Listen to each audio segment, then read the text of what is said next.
every day.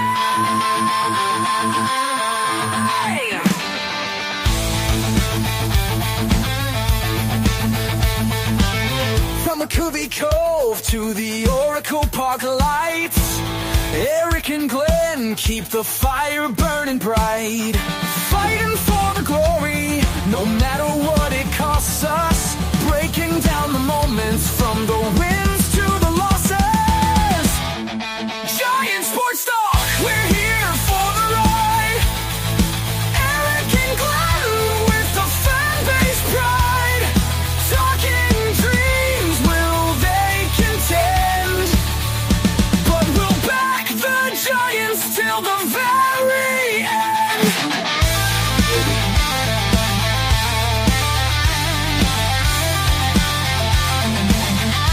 Let's go, Giants!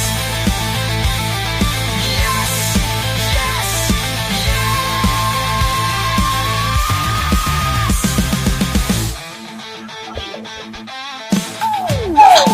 Eric and Glenn breaking it down, all Giants all the time.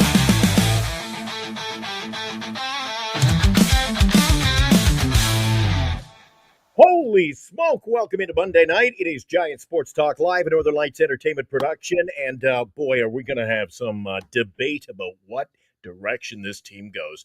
If any of you caught the game tonight, it was a comedy of errors. We did get a lot of hits. Things came around a little bit, but I mean, it looks more like a developmental team than a Major League Baseball team at this rate.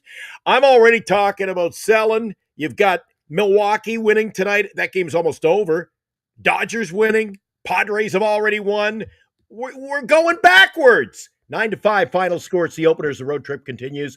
Giants lost today, Eric, in Atlanta.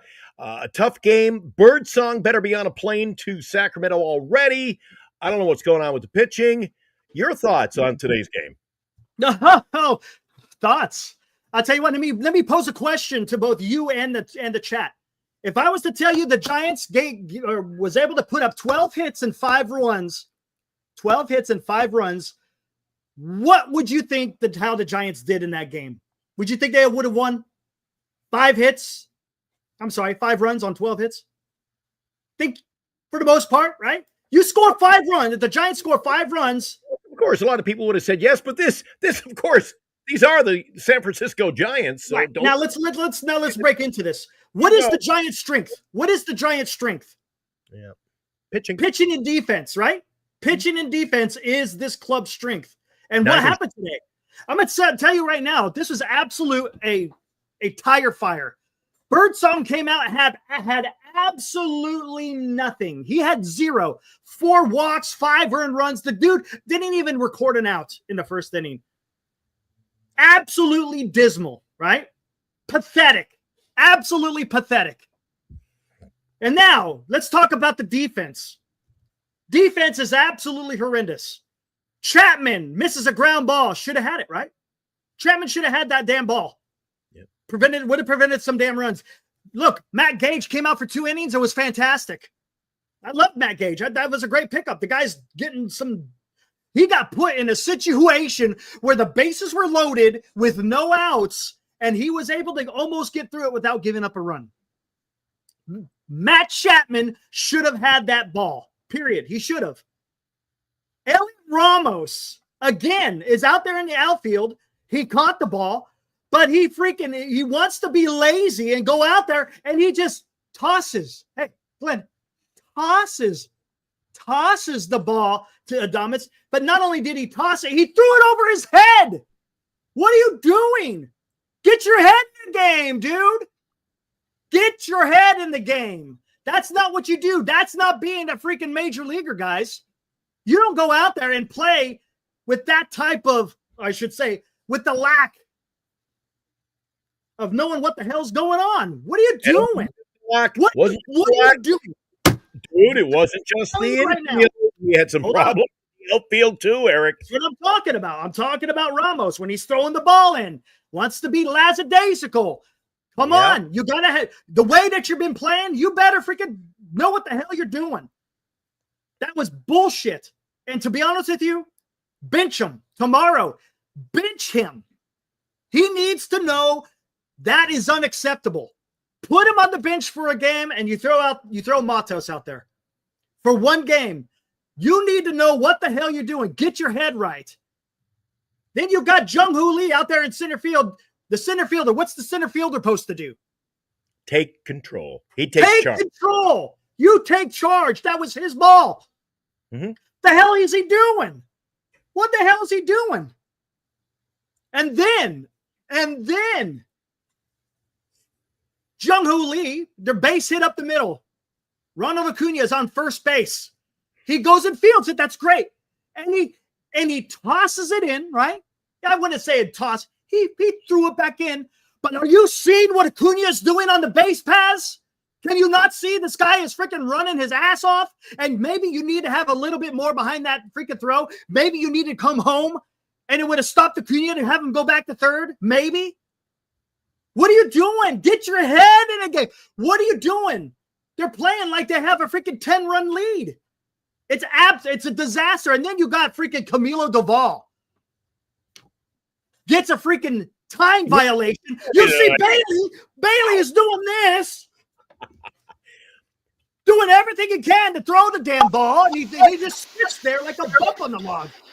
And do you agree? No kind of, what's the word? Just lackadaisical all the way. He didn't care.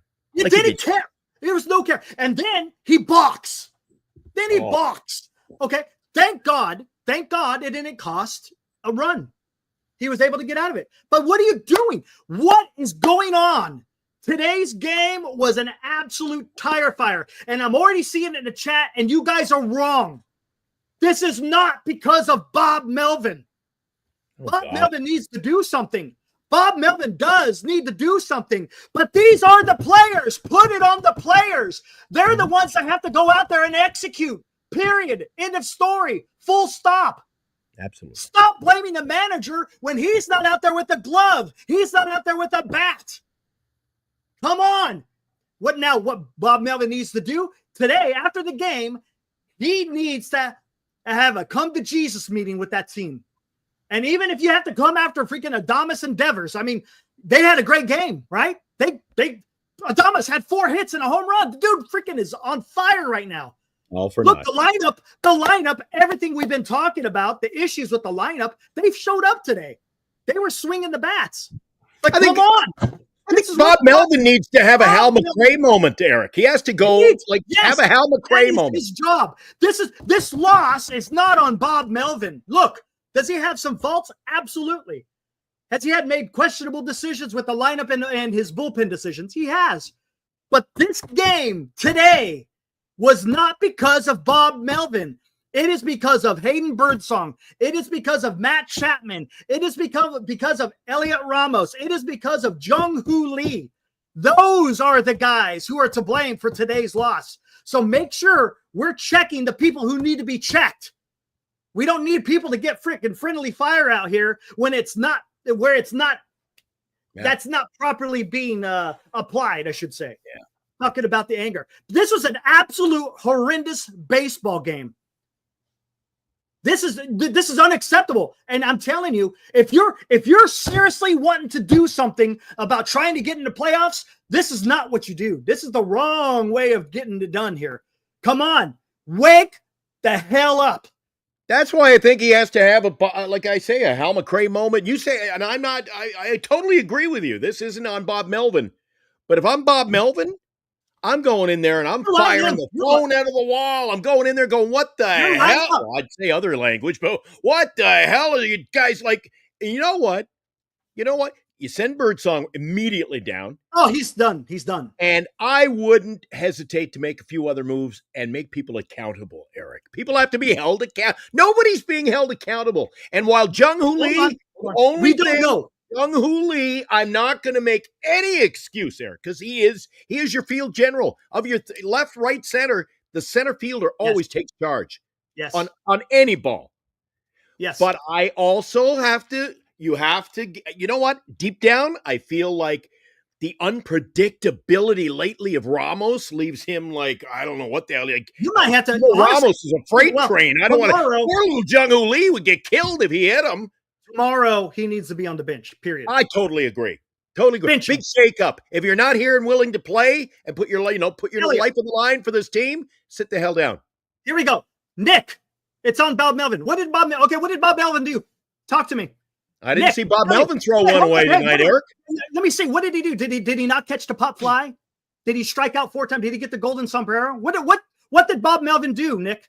Hiroku, what did Bob Melvin do today to lose this game? What did Bob Melvin today do to lose this game? Explain it to me. How do we know he doesn't hold anybody accountable? Are you in the clubhouse? Hiroku, you like to go out there and talk, but are you in the clubhouse? You don't know. I don't know. Maybe he does, maybe he doesn't. We don't know. All we know is the performance out there by the players was horseshit. It was horseshit. You can't say anything different than that. We don't know what Bob Melvin does behind closed doors. We don't. What else are you going to do? Keep playing. Who are you going to play? They keep playing. Who are you going to play? Tell me. Explain it to me. Who are you going to play? Explain this to me. Who are you going to play? You have a roster of 26 guys, right? You also got the 40-man where you could go into. What are you going to do? Come on, talk to me. How are you going to make it better right now? How are you going to make it better? How would you have changed the course of today's baseball outcome by firing Bob Melvin? You're not. You're not. Guys, all I'm asking you is to think about this and stop using emotion. That's all I'm doing, even though I'm blowing up here. Stop using emotion. You got to think about this, guys. That's all I'm saying. It was an absolute tire fire of a baseball game. But put the blame where the blame needs to be, and that is on the players. Bob Melvin did Bob Melvin go, you know what? Hey, I tell you what, Birdsong, just go out there and walk 4 guys and allow 5 earned runs. Right? Is that what he did? No, you know what Bob Melvin did? He was actually pretty smart. When he saw Birdsong had nothing, and he was immediately warming up the bullpen. Immediately warming up the bullpen. Let's see. And he was trying to let Birdsong get out of it. It was the first freaking inning, man. It was the first inning. He had not recorded an out. You don't go out there and go get a guy. You're going to try to let him get out of it. You have to, period. But it was good on Bob Melvin that he went out there and he warmed up the bullpen. And once it got out of control, he yanked Birdsong. That was good to see. So the fact that he just did that, Eric, flies in the face of the comments here tonight. Somebody asking where Wilmer has been. I've been asking that same question. Why you fucked him? Eric, why did they change? And I've asked you this in recent shows, haven't I, Eric? Why have they changed the whole mentality of this team? Changing where guys are playing, changing where they're batting order. And dude, keep messing with the emotional mind of this team, Eric. Okay, we're going to talk about that. Wilmer was fine playing every day. Oh, let's sit him on the bench for four days.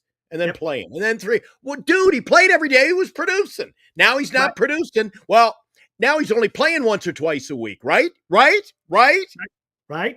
Why do they continue to, as my dad would say, why do they fiddle with this team?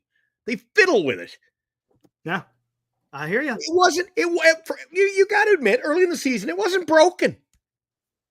But they had to start changing and tinkering and fucking around. I don't think they really, honestly, they weren't tinkering around. They just stopped playing the way they were supposed to. All right, let me get to the super chat. DL Maida, the $10. Thank you, sir.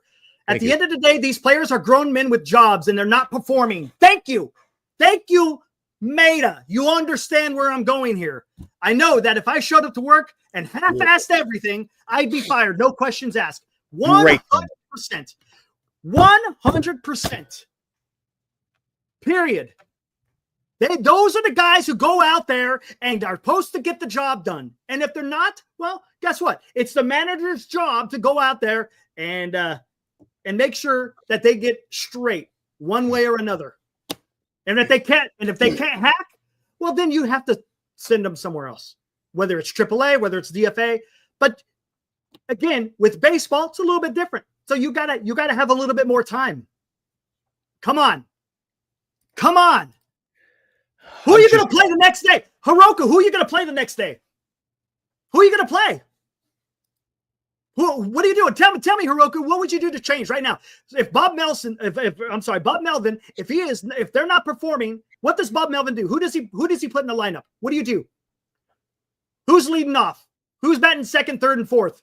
Talk to me. Who's going to be your starting pitcher? Who are you going to go to in the bullpen? Come on. Come on. I'm not saying that Bob Melvin doesn't have his issues. That's not what I'm saying. I'm talking specifically about today's game. Today's game was an absolute damn disaster. At a time where you don't want to be playing an absolute disaster of a game. You're trying to do something here and you're just throwing it away. They just, pun intended, they threw this ball or they threw this game away. And while they do that, they're throwing away this season, Eric. They are 100%. They've lost 6 in a row. Do I need to remind you? 6 in a row, Eric? Yep. Let's compete in the National League West, losing 6 in a row. Yep. I'm just tired of the excuses. And I'm tired of some lackluster play, man. That's ridiculous. That's ridiculous. Oh, he shouldn't have played. Yeah, he shouldn't have played today. I agree. He shouldn't have played today. So what are you going to do? Well, I think they're going to bench him. So yeah, you could say that. You could say that Matos should have been in left field today. I would agree with that. Justin, we'll talk about that later. $2. Red Sox lost on a catcher's interference. Yeah, but guess what happened? We'll go real quick. A segue. Jordan Hicks pitches for the Red Sox, walks the first 2 batters, loads the bases, and then they got a catcher's interference, walked it off. Have fun with Jordan Hicks. Have fun with Giants Jordan baseball in the East Coast now. Huh? Yeah, I know. But my God, dude, I bet you if Melvin plays Ramos tomorrow, then I will be on here bitching about Melvin. Yeah, but in fairness again to Bob Melvin, Eric, he can only go with so many horses. He's only got so many horses in this race, dude. It's not like his bench is just bustling with talent. Thank you. Not a deep lineup there. Thank you. I mean, know. What do you do? What do you do? All you can do is throw out Matos. Throw Matos out there. That's all you can do. That's it. Yeah. There's no one else. Yeah. Because if you do make a move, that means you got to send someone down. Okay, give me your opinion. You know I'm a Wilmer guy, and I've been critical of Wilmer. Don't anybody. How you can sit there? I've even said Wilmer, great trade piece. How about that, Eric? Trade him. You got to trade him now. You got to trade him like this week, next week. You trade him this month, Eric, right? But when people come in every night and Wilmer's he shouldn't be in the lineup. You take Wilmer out, Eric, and we're below 5 right now. Today, we're already below 500. So Wilmer will always be the guy who played here and nobody showed him any love, you know. Yeah. Wilmer hit 3 home runs. Remember the infamous Cincinnati series, hits 3 home runs in like 2 days, and they sit him on the bench, and everybody, oh yeah, you got to sit him down. What the hell are you talking? Why would you take, again, fiddle, why would you take your biggest offensive piece and say, we got to trade him right away, or we got to bench him, sit him on the bench? He's your only guy hitting at one point. What are we doing? And then Eric's right. If a guy can't field the position, he shouldn't be playing the position. Eric. And this isn't Little League. You know what you may need to do? And like I said in the intro, this isn't a developmental league, buddy. When you get to the majors, you better be able and willing to play your position. And don't be lazy. That's what I'm saying. Jesus. Don't go out there. That is a big factor for me. I hate the lackluster. Appear to be lazy and lackluster. Yeah, lackluster. Like you don't care. There's not a care in the world. Let me throw the ball in. Don't give a shit. I hate that. Somebody what are you doing? What I said last night, he needs a tummy tuck. Dude, he's not really in the best of shape, in my opinion, either. Who? Ramos. Oh, yeah. Dude, I think,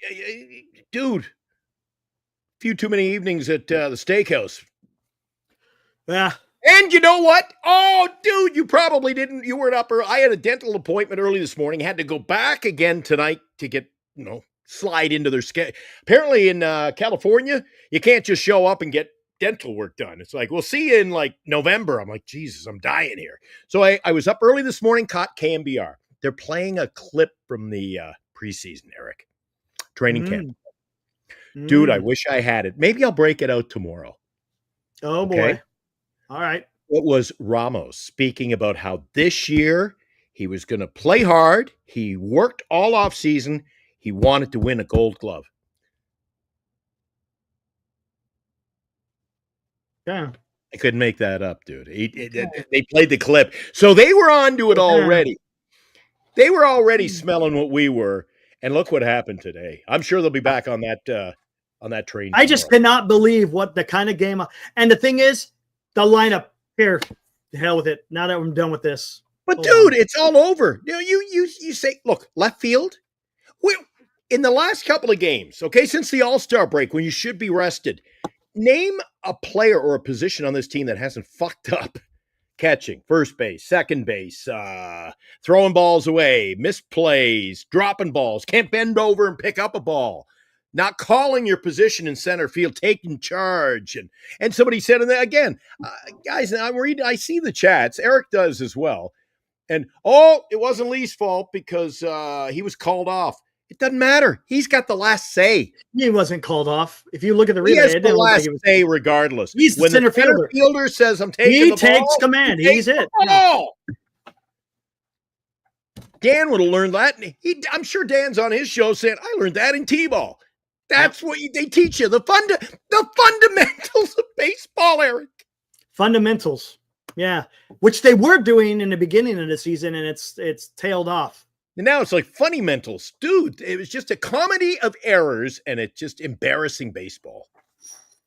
Take a look. Now, today's Giants in Review on Giant Sports Talk Live. Giants lose 9-5. Don't let the stat line fool you there, Eric. Look at that. No, the lineup was fantastic. 12 hits, 5 runs, 2 errors. Will kill you, though. Atlanta. Two errors in a ball game will hurt you. Atlanta, 9 runs on only 8 hits.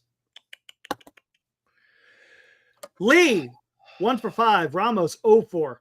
Devers, 2-4. It was nice seeing Devers out there. He was hitting the ball pretty damn hard. Imagine that. I don't hear. Where's the slander on Devers? I'm waiting for that. Waiting for the slander on Devers. Adames, 4 for 5 with the home run. Chapman, 2 for 4. Yastrzemski, 0 for 5. Flores, 2 for 4. Yeah, bench him. 2 for 4. 1 for. And Bailey, 0 for. Now let's 3 for 11 with the runners in scoring position. Ain't getting it done. Fielding. Gage, he had that bad throw to first, but hey, that was a beautiful backup by Casey Schmidt. Get it over with. Get to the pitching. Casey Schmidt did, that was a beautiful throw. Birdsong, 0 innings pitched. A fantasy nightmare tonight. Only covering the San Francisco Giants can I sit there and say 0 innings pitched, but yet only gave up 1 hit. He gave up 1 hit, 5 earned runs. What in the fuck am I looking at? What am I looking at here? 0 innings pitched, 1 hit, 5 earned runs. Pathetic. Gage, as I said, only allowed 1 hit, but unfortunately, Matt Chapman couldn't glove it. He should have had it, man. He should have had it. Look, and you're going to go down the list quickly there, but you got Gage, Bivens, Beck, Walker, Doval. You're smack dab in the middle of a road trip. First game in Atlanta, Eric, and you had to use your pen at length today. I mean, when your pitcher doesn't get an out, your starter doesn't get an out, it's going to be a long night for the pen. Yeah. They better warm up because Wednesday is going to be more of the same. You know, it's a small sample size, so do not think I'm going out and saying this guy's an all-star, Eric. But a couple of games in, you know, Gage has given them some quality outings so far. A couple of quality outings. He really has. I mean, look at tonight. Gave up a hit and struck out 3 in his 2. And he came. Look what he came in. That was, dude, that was a high leverage situation. It was, man. Gage was good. That's found money right there. You went out there and you got Gage. That's found money. Yeah, I like it. He wasn't just out there eating an inning or 2. No, he went out there and ate 2. But it was as you said, high leverage situation, especially in that first inning. Come in, shut him down, bases loaded, dude. Don't underestimate that. And then you see what else, everybody. And then Bivens gave up 4 hits, 3 earned. Bivens, you know what? Eck had a clean inning. France. Walker, he got screwed because of that stupid fly ball into left center field. And then Doval came in, didn't allow any runs, but he looked like shit. Ugly. Ugly, man. Ugly. Will the real Giants please stand up? Look, something's going to have to go. Something's going to have to go. Or someone. I mean, this is not acceptable. And I think there's got to be some accountability. Has to be. You can't go out here and do this.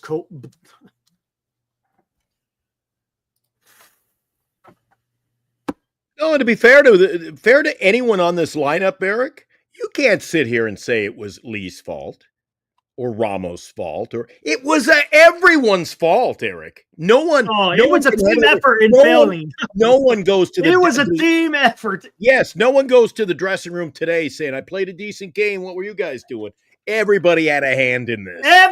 Everybody was high-fiving. Hey, way to play ass. Way to play ass, guys. Woo!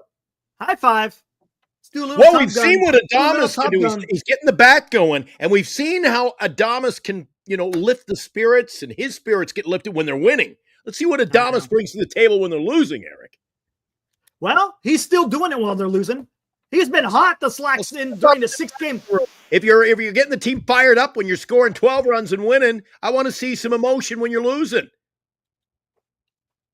They're gonna look. Who is the team leader? Who's the leader in the dressing room, Eric?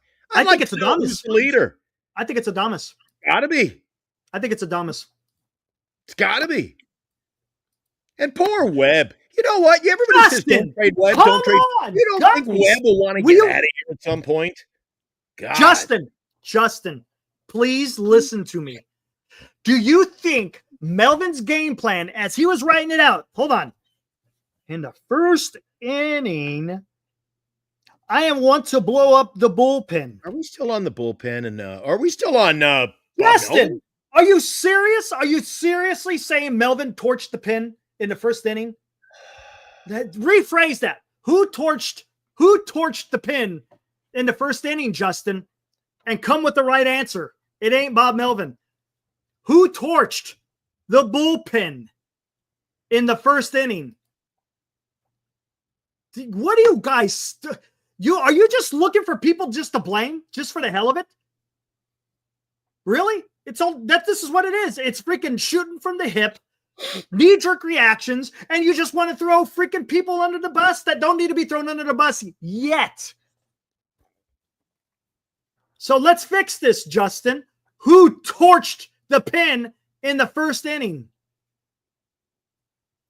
I'm blaming Robert Rothberg. It's all Robert's fault, Eric. That's who I'm blaming. Thank you, Darren. I'm not pulling the pistol tonight, but I told you. I'm not going to. There's a couple of comments saying, Glenn, you called this. Dude, nobody. Oh, they're not a 500 team. This is a World Series caliber team. Make a few trade. We're winning it all. Eric, 6 losses when it matters most now. We're into July, dude. No, I know.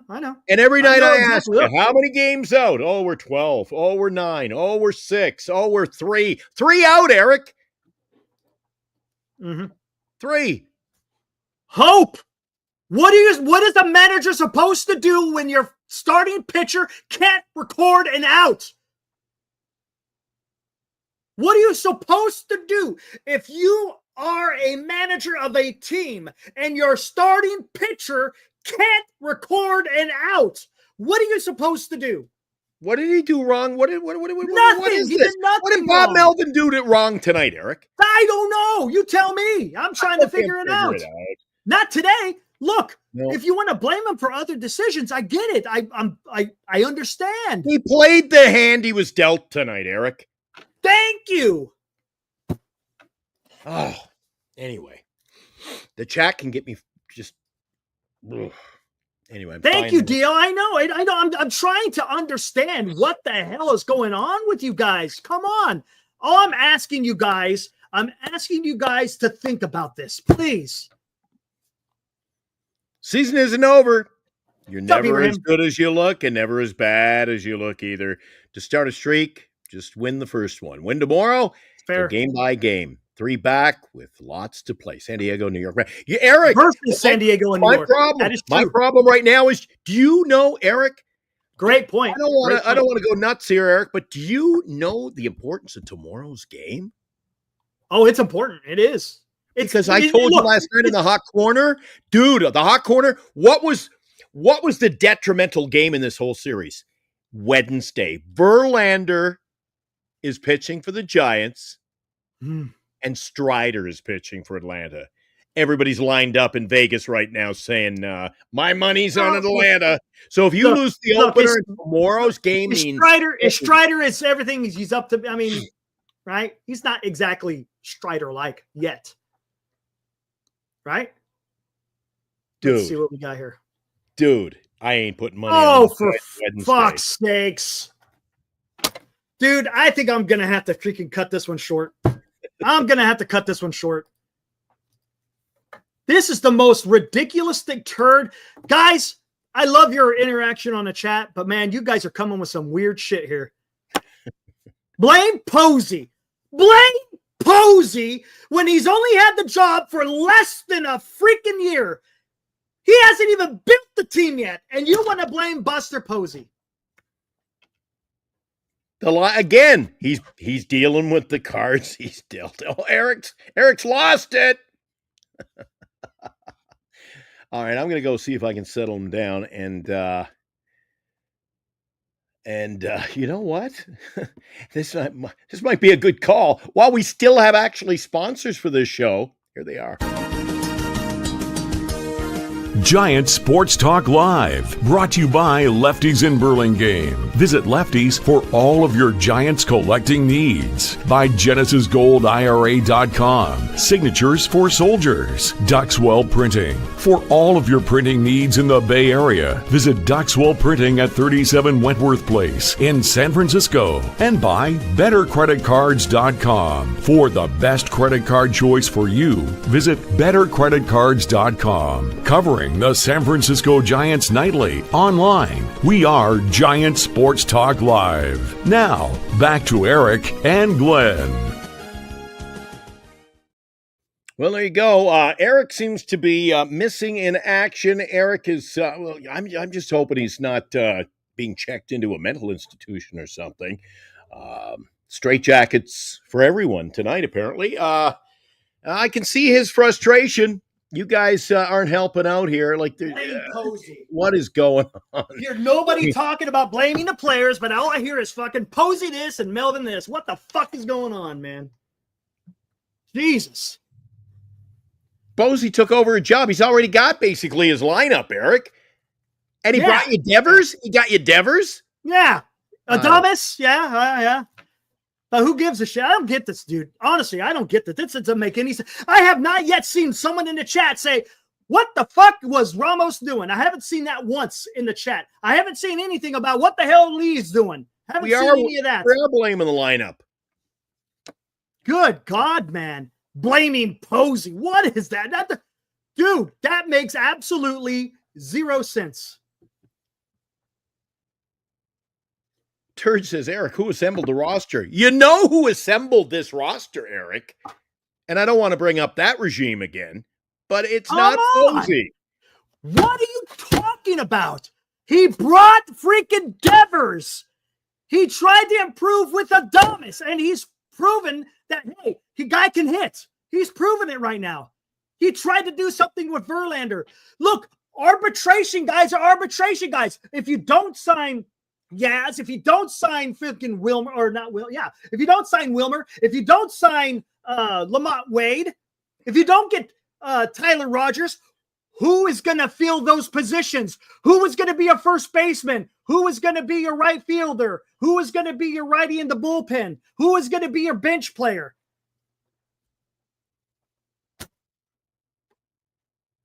Come on.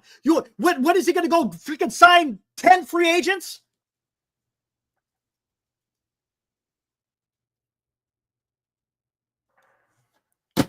There's still a few guys in here trying to get your Come vote. on. I'll cut it short on you, Eric, if this continues, because, it's... Good God dang, man. I don't understand. And you guys have, look, for those of you who've been watching me for the last couple of years, know I don't pull any punches, right? I'll say what I want to say no matter how I feel. My God. My God, man. I think we both do. And you know what? Players only meetings only go so far, Eric. They only Hey, who's the president of baseball operations for the Texas Rangers? Anyone? Who is the Pobo for the Texas Rangers? Should I know this, or are you asking? No. I'm just asking. Okay. Who is to make me look bad? All right. Who's the Pobo for the Texas Rangers? Armand, Chris Young. Has he ever had experience as a Pobo? Has he ever had an experience of being president of baseball operations? Has he ever had experience as a executive in a major league baseball franchise?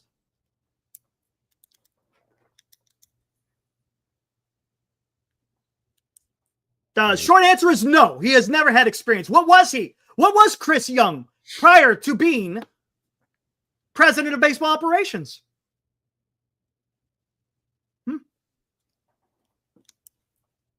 Was a player. My God. Are you telling me Buster Posey can't figure out how to be president of baseball operations? God. My God, man. My God, dude. I don't understand. All I'm asking you guys is to think about this and don't fly off the handle. Don't fly off the handle. Oh my gosh. Well, come on. Yeah, I get it. The memory making. I get it. Buster Posey is just, look, do you fault Buster Posey for coming out and saying this? Think about this. Let's think about this. What was the state of the Giants before Buster Posey got hired? People were pissed off. Giants fans were pissed off. No one could stand Farhan anymore. The stench in the room was absolutely horrendous. Everybody praised the move of Buster Posey. Why? Because we got a baseball guy coming into the office. He wants to bring back the glory of the San Francisco Giants, and he's trying to do that. He went out there and he extended Chapman. He went out there and signed Adames. He went out there and signed Verlander, and he traded for a Rafael Devers. Are you telling me that he is not trying to do what he can to try to improve on this team rather than what Farhan did? Were you happy with the carousel of players every single freaking day when Farhan was Pobo? Did you like that? Did you like the incessant platooning? Did you like when pitchers went out there for an inning and then they pulled them? Next thing you know, you went through 5 fucking pitchers. Is that what you want to go back to? Or do you want someone like Buster Posey, who has brought you 3 championships? The guy was an MVP. He's going to be a Hall of Famer. How about you give the guy a freaking chance? It's baseball. You cannot fix an organization in what is this? Not even a year worth of being on the job. And you expect him to pull a miracle out of his ass? Are you serious? How about you give this guy some time? Look, I'm not saying everything is perfect. It's not what I'm saying. Give the guy some damn time, for crying out loud. What are we living in a world to where everything's got to be done instantaneously? That's a problem. You want that instant gratification? Is that what you want? You don't want to work towards something? My God, bring everybody up. Bring everybody up. Even though they've had no success in the minor leagues, bring everybody up. Who cares? How about you set them up for success? How about that? It takes It takes some time to put together a major league team. It doesn't happen overnight.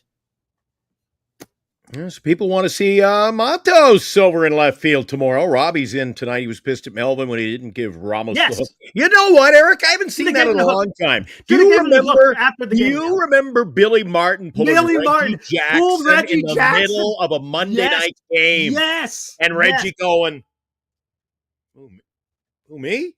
And then they got into it. Dude, it fired up the team. It fired up the team. Sometimes, dude, have I not said things like that, Eric? That the one thing I don't understand about Bob is get out there, and there's nothing wrong with going out and kicking a little dirt, Eric, and firing up your team.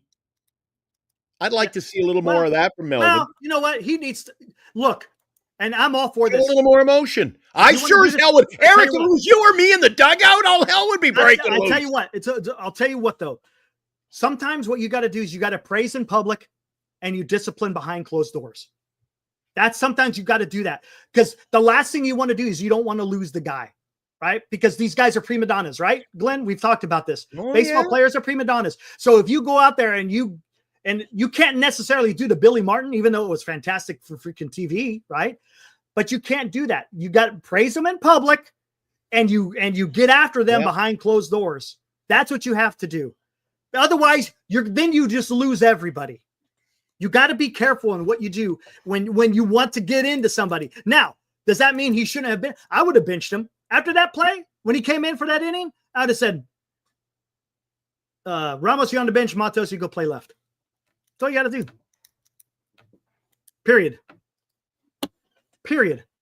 Thanks, Rob. Did he donate? Did we miss any else? Oh yeah, here we go. Aaron lost $2. Eric's blood pressure meds. Love the passion. Thanks, Aaron. Appreciate it. My ticker is just fine. Rob Iman, give Posey at least 3 years. Thank you, Rob. I starred this. Bogser. Absolutely. Internet is to blame for instant gratification. Facts. Well, I'll give you credit, Eric. You come in hot tonight. Usually you got to settle me down tonight. Dude, you're feeling it. I'm having chest pain. Well, come on. Because the type of baseball that I watched today was absolutely shit. I knew better than to even text you. At that first inning, nobody out, pitching change. We went to a commercial break. I went, oh, shit, I'm not even going to. I never even heard from Robbie Dizzle today. Everybody's just like, leave. Let's just let sleeping dogs lie. But I'm also tired of getting texts and emails, Eric. Tomorrow, we turn the page. It'll all be better. Dude. 100%. I'm going to tell you this right now. Alex says because Eric was still believing. I'm still believing. Does this bad game mean that it's the end of the season? I'm not going to say that. That's stupid. End of the season. Pack it up. It's over. Sell. No, I'm not there yet. All right. Well, I'm selling. I'm selling, Eric. I'll tell you what. No, I'm not meaning to come at you at that. What I'm saying is because you might want to turn the page like some of these guys. We just lost 3 to the Blue Jays. We've lost 6 in a row. Dude, when is this getting better? By the way, what did the Blue Jays do against the Yankees today? They beat them. Beat the shit out of them 4-1. Right? They're playing damn good baseball. That happens in baseball. There's times when you run into a team. What did the Miami Marlins do after they played the Giants? They swept the Arizona Diamondbacks. Okay. You just happen to look at the draw. You want to talk about the 4-leaf clover? Well, the Giants, it was the opposite of the 4-leaf clover because you ran into 2 hot teams that took care of business. That happens in baseball. But look, the season isn't over. I'll tell you this. You get buried anymore. I tell you, when you're going up against the Mets and the Pirates and you can't take care of business, and to be honest with you, I want to see them win tomorrow because I want to take the series. Well, then I'm concerned. There's no doubt about it. Well, there you go, Eric. There you go. Finally, Eric, the Mets won today. The Pirates won today. You want to look at our division? The Padres won. Yeah, we're 3.5 back. 5-1 in the bottom of the 8th. But how many teams do we have? Everyone is winning or won except the Giants today. Well, the only team that didn't win. The Reds lost too. The Reds and the Giants are lost. Reds and Giants are lost because they lost. The Reds. And the Reds. That's your competitor. That's what I'm saying. Right now, the Giants only have to leap one team to get to that third wild card. That's it. That's what I'm saying. They're winning. They're gaining ground on us. They're not. Yeah, but they're not playing great baseball either. They're not playing that great. But look at Armand. Ask Armand. The Mets aren't playing very good baseball. San Diego isn't exactly lighting the world on fire. Hold on. What is the Padres?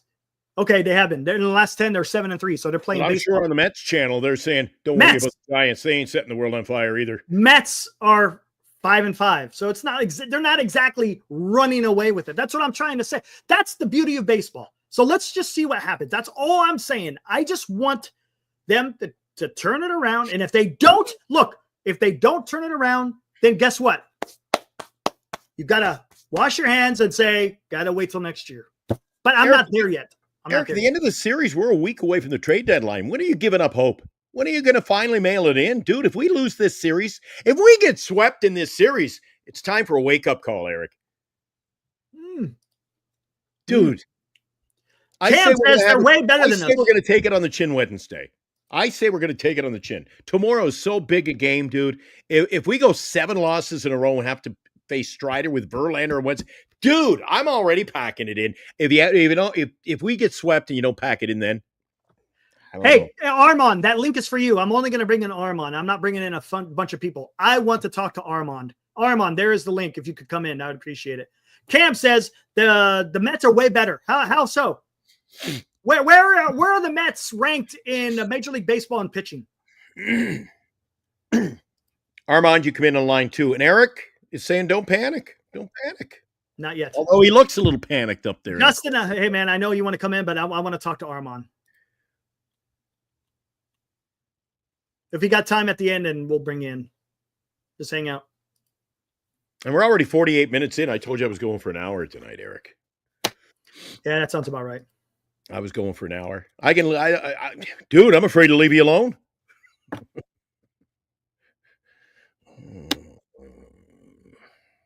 We're afraid to leave you alone. Is there someone, Eric? Is there someone else in the house? Oh yeah.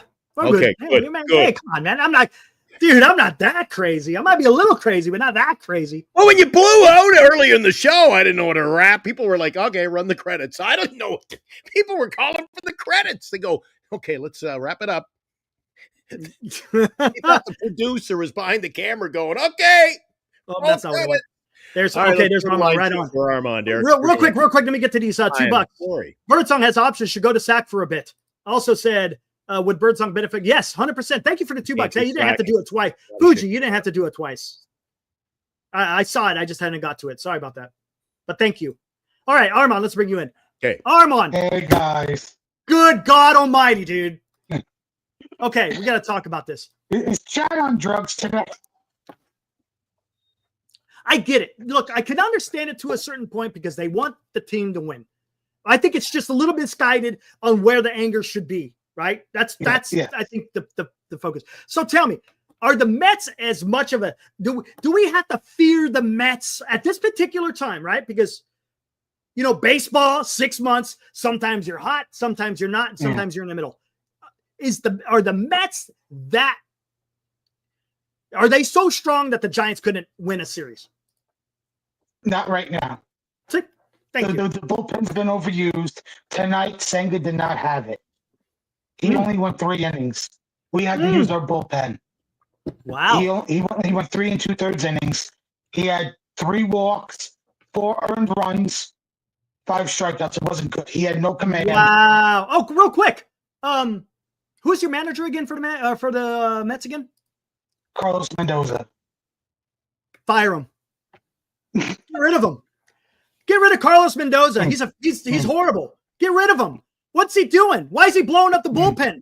Come on, Armand. Why? He only went 3 innings. Why is he trying to torch the bullpen? Come on. I know where you're going with this. Like tonight was on Sunday. The bullpen saved our ass. The offense was looking abysmal. Brett Beatty, thank God, hit a 2-run home run to get us 2 runs. And then the Angels had a bad defensive inning. They had a bad defensive inning, which brought us back into this game. We got lucky tonight. We got Montas tomorrow. Now I got to pray that he can go at least 6 innings tomorrow. He's your He's bullpen. gone at least 5 because the bullpen's been overused. Yeah. And Mania pitches on Wednesday afternoon, which I'll be at that game. I got to pray that they don't, this is going to be his now second full start back. He came back the series against the Royals on Sunday when he came out of the bullpen, but he's only had one full start after the All-Star break, which was Friday. Knowing him, just like Singer tonight, had about 80 pitches max to go tonight because he was off of an injury, the same as Mania. I got to pray Mania has to be efficient with his total pitches for the game and try to get us through 6 innings because our bullpen is torched. Yep. Dude, and hey, how about this? When you show up, I should say when the Mets show up, you know who you're facing, right? 1 and 2, right? You're facing Logan Webb and Robbie Ray. It's not going to be easy. Look and watch. There's going to be people in the chat. Well, their last start, they were absolutely shitiful. Yeah, that's going to happen. But when you're pitching in Oracle Park, it's not going to be easy, man. It's not going to be easy. So I like the Giants' chances, again, because of how well they've been playing throughout the year. Look, yesterday, right? We know who the team is, right? They've played 100 games, right, Glenn? They've played 100 games. This is the lineup who they are, right? We've heard this. This is who they are. Well, guess what? What has the pitching done through these 100 games? Pretty damn good. So are you going to have a little bit of rockiness? Sure. But for the most part, they're going to come out and they're going to deal. Eric, I like your spirit, but let me approach Armand. Go for it. Just the opposite. Armand, as an outsider who loves the game, you're you're one of our most knowledgeable. We appreciate you coming on, dude. But if you look at the Giants playing the Marlins and the White Sox, you had just had 3 against the Jays. Now we're in Atlanta. Are you, as an outsider, going, oh, Giants can beat the Braves? Giants can beat the Braves. Or what are your thoughts as an outsider on what you're seeing and what you predict you should be seeing from the Giants? So, as an outsider, I have 2 answers to that. If I didn't watch your show, guys, and get the knowledge and information from Giants fans, just like you said, Glenn, I would think that the Giants would, for how bad the Braves are playing, for all their injuries, to their pitching staff, to the lack of offense from them, I would think you guys are going to sweep them. But watching you guys every night, seeing the chat, hearing the problems that you have, just like the Mets, runners in scoring position. Tonight, 1 for 6, the Mets were tonight with runners in scoring position. Still not good enough. Right. Still not good enough with the lineup that I have. Okay, take it from me, Armand, just a word of advice.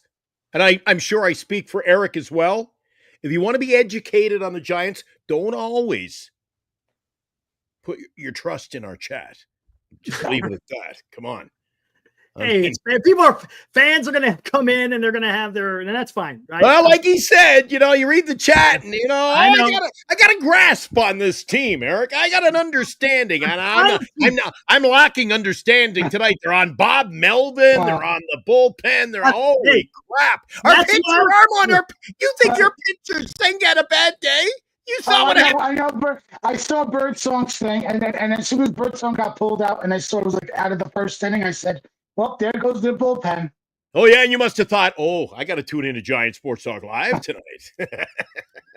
Actually, since you're having me on, my president of baseball operations, David Stearns, had a press conference today and got a little bit of knowledge into the trade deadline from his point of view. What did he have to say? Oh, it's not good. It's not good, and I'm taking it not just from the Mets perspective, but as a whole. Okay. From the buyer's point of view, that there's not a lot of sellers out there, and a lot of the sellers that are there are asking for too much in return and are looking to copy what the Mets did when we traded Verlander and we traded Scherzer and how we paid down their contracts to get a better prospect return. His teams are looking to do that. I see. Is to let's as an example, the White Sox with Luis Robert Jr. He hasn't had the best season. If you look at his offensive statistics, his stolen bases are probably the best thing that he has going for him. He has 2 club options for the next 2 years after this year at $20 million per. The White Sox are looking to probably say, look, we'll give you 15, let's say 10 to 15 million to get a better prospect return because they know they're not going to get a good return on him for his offensive production. His value is just too down. There's not a lot out there. There's more pitching out there than there is bats out there. Yeah. We can count the bats on our hands. You got Suarez from Arizona. You got Cedric Mullins from Baltimore. O'Hearn from Baltimore. Robert from the White Sox. There's not many hitters out there. I saw something today that Mozeliak from the Cardinals is going to talk to Arenado. That's telling me clear like they want him off the books to see if he'd be willing to go to other teams instead of having that list that he had in the offseason. But from Stearns' point of view, he would like to upgrade center field. There's not many center field options out there. The Stephen Kwan stuff has blown up since you brought it up to me, Eric, a few weeks ago. God, that's too much. You're gonna ask way. There's no way. He has 2 years of control, so I don't think it's gonna happen now. I could see Kwan getting traded in the offseason. Offseason, I could see maybe, but not now. Hey, Armand, you just said there's a lack of hitters, lots of pitchers, and even the fact that there's pitchers, maybe the price is high on a lot of them. Do you think it could be a quieter trade deadline than people think? From what I was gathering from David Stearns and even foul territory with Rosenthal, and from what I've read from online with reporters, is it's probably not going to be a lot of trades on trade deadline day. Interesting. There you go. There's always going to be more rumors than deals. This might be a time where it's just a lack of teams asking for too much. Yeah. Could be. Maybe. Interesting. Very, very. He's going to be looking into the bullpen market more so than starting pitching. Okay. Because of our bullpen being overused. Right. And then you got your guys coming back. Your starting pitchers are coming back. So now, if Armand was the man upstairs, you're sitting in the big chair with that big desk, the big oak desk. You got all those phones, and you're working the phones on trade deadline. What do you, as a fan, where do you see the need in the Mets? We need a high leverage reliever, a guy that can close and set up. So I'm calling up the Twins for Duran. See what I could get for it. If I could get him. Mm-hmm. I called Cleveland about Class A. I do also call Cleveland. I know this is just a pipe dream in me, but I would try to see if I can get a conversation with Jose Ramirez because he has a no trade clause. And rumors are he's like Buxton. He does not want to leave Cleveland. Like Buxton came out at the All-Star game and said, I'm a Twin for life. I have a no trade clause. I don't want to leave Minnesota. Wow. Interesting. I would try to get Ramirez because we need Beatty is like our best defender at third base. But like I said, the lack of hitters. I see you guys called up Francisco again, huh? Alvarez? Yes, about time. He came up with a big hit today, Did which he? actually helped us. Yes. Nice. Opposite field double. Oh, nice. It's going to be interesting to see. Hey, you guys interested in Doval? Because honestly, I wouldn't mind freaking trading Doval because you got Rodriguez that could fill in right there. So no one's Stearns team might. It's going to be interesting to see what the Giants decide to do. I don't know.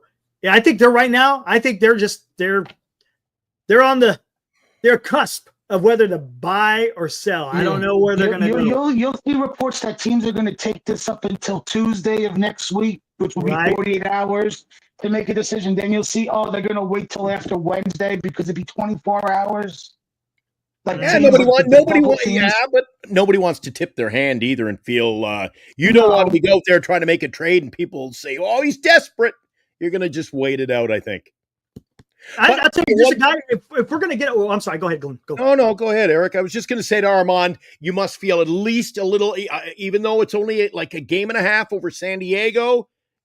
You're up 3.5 on the Giants. At least it's better to be in that driver's seat. You got some room right now. You're sitting in a postseason spot. We're not. Yeah, but we still got 2 months of baseball. A lot can happen in 2 months of baseball. The bottom could fall right out. It could. 100%. I also think that it already for how the Phillies have been playing, and for only being about a half a game back, I want to say still, even though they won today on the catcher's interference, which is wild. That was nuts. Hats off to them for signing David Robertson.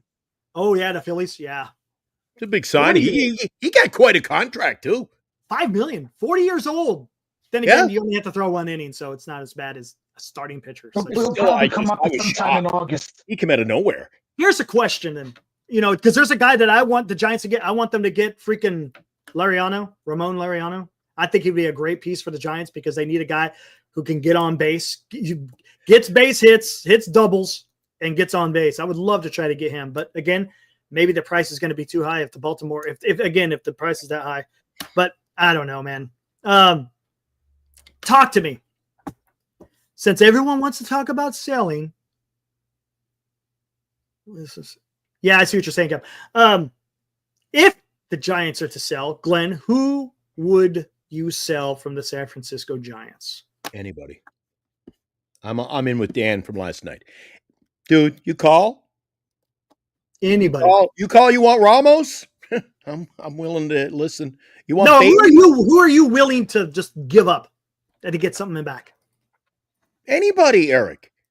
And who would you target in getting back? Yeah, see, I'm with Armand too. There's not a lot of depth out there to go. Everybody's going to be after that small group of players. Well, if you're selling, you're probably going to go after, like, for example, I see Rob talking about Robbie Ray. So if you trade Robbie Ray, who are you trying to get back in return? And then to answer that question, who will be your number 2 starting pitcher in the rotation next year? Well, there you go. I said it last night on the show. If you're trading those kind of guys, you're out. The season's done. Because you have control over him for next year, right? So if you're trading Robbie Ray, you're kicking 2026. You're kicking 2026. So now you're talking about being done for a few years, right? But no, I get it. If you did that, based on that, you could say they wasted money on Adonis when that money could have been saved. Correct. Thank you. You wasted money on Chapman. I honestly don't think Buster Posey is going to sell. He may not buy, but I don't think he's going to sell because of what he's already done, right? Armand made a great point. You went out there and you extended Chapman. You signed Adames. You traded for Devers. I don't see him trading anybody. I just don't. Maybe he works it through the free agent. Maybe he does trade in the offseason. It would have to take a collapse and a king's ransom for Robbie Ray to get traded. Like if like Glenn and Dale said, Dan said last night, trade anybody. How many teams are going to take on Devers' contract if you would trade anybody? They're not going to. Yeah, they're not trading Devers. That's a key. That's a foundation. Like you said, there's a key term: a king's ransom. If you feel you've fallen out of this race altogether in another week, and you just say, you know what, we're kidding ourselves. But there's a difference. And you can land something big. Then I think you do it. But what I'm saying is, if you, I understand kicking this year. So guys, if you wanted to trade Flores or Yaz or Doval, the rentals would most likely. Those I can understand. That means you're kicking 2025 down the road, but you're not kicking the future down the road, right? You're getting rid of, right? You see what I'm saying? However, don't think you're getting a lot. You're not getting anything in return for those guys. No, you're not. You're just getting them off your right away. It's addition. You get French prospects. You get guys ranked. Yes. Payroll. Just clearing a little bit of payroll for the addition by subtraction, and then in the off season, then you go make some moves because Flores is going to be is a bench guy right now, right? Yaz is going to be a free agent next year, anyways. Okay, Doval, you could trade Doval. He's going to be your guy that you get the most back from. Because you got Randy Rodriguez in the wings to be your closer starting next year. So I do those 3 guys, I'm fine. But if you're talking about getting rid of Ray or Ramos, Ramos is the guy that you're trying to trade for to get that young piece. Now, does he have flaws? Does he have warts? Absolutely. Is it something that can be rectified? Yes. He's not a lost cause. Why would you want to get rid of Ramos when I don't know, Eric? Just saying that if there was what if Baltimore says you want O'Hearn, you want a couple other players, you give us Ramos, I think you'll listen. That's different.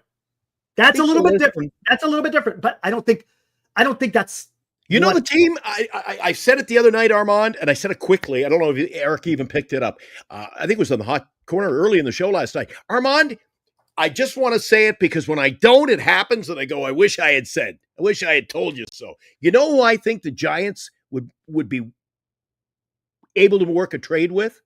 Especially for a guy like Ray. Ray and Yaz, I could see them going all day long to Toronto, buddy. That's the team. Toronto and the Giants are just, I think they're set for a trade. I did read a report that Toronto is going in on pitching. Oh, you know what? We did the trade deadline show last year, Armand. They had no pitching. They had nothing. That team was as lean on the bone as it got. And look what they've done. No. They've turned it around quite nicely. But they've got a couple of things we don't have. They got a catcher who's batting over 300. They got an all-star catcher. They got guys who can hit for average. I see that comment, Eric. Is that true? Damn. If that's true, that's huge for the Dodgers. I mean, in a bad way. Well, they'll go out and get somebody if need be. Because that's their closer. Never underestimate them, though. They'll go out and get that's their closer. Wow. Eric, you said you wanted to bring just one guy in. Yeah, I see him. 1, 2, 3, 4, 5. I mean, we got to. I'm going to bring in Dean and Marcus here. There's Dean there, and there's the winner from last night, Mr. Marcus Plum. Everybody's new favorite guy right there. Way to go, Marcus. Thank you again. The trade, oh man, so much was said about the trade stuff, what the Giants are going to get rid of, what they're going to add. Telling you right now, you better answer correctly. Was it Melvin's There's no way fault? Posey sells. There's just no way. Okay. Oh, yeah, you're on his bandwagon, though. Show everybody the shirt you're wearing, Marcus. Posey. Hey! Okay. Real quick. Was today's game because of Bob Melvin? Fuck no. Sorry. Okay. All of that comment stuff, that was all rage. Where did that come from? A complete lack of understanding of baseball to say it's Bob Melvin's fault. Like I don't even, or to say it's Buster Posey's fault. Like both it's not. The things that Posey's done is he's brought on Adames, who's been finally gotten his legs under him and looks great at the plate.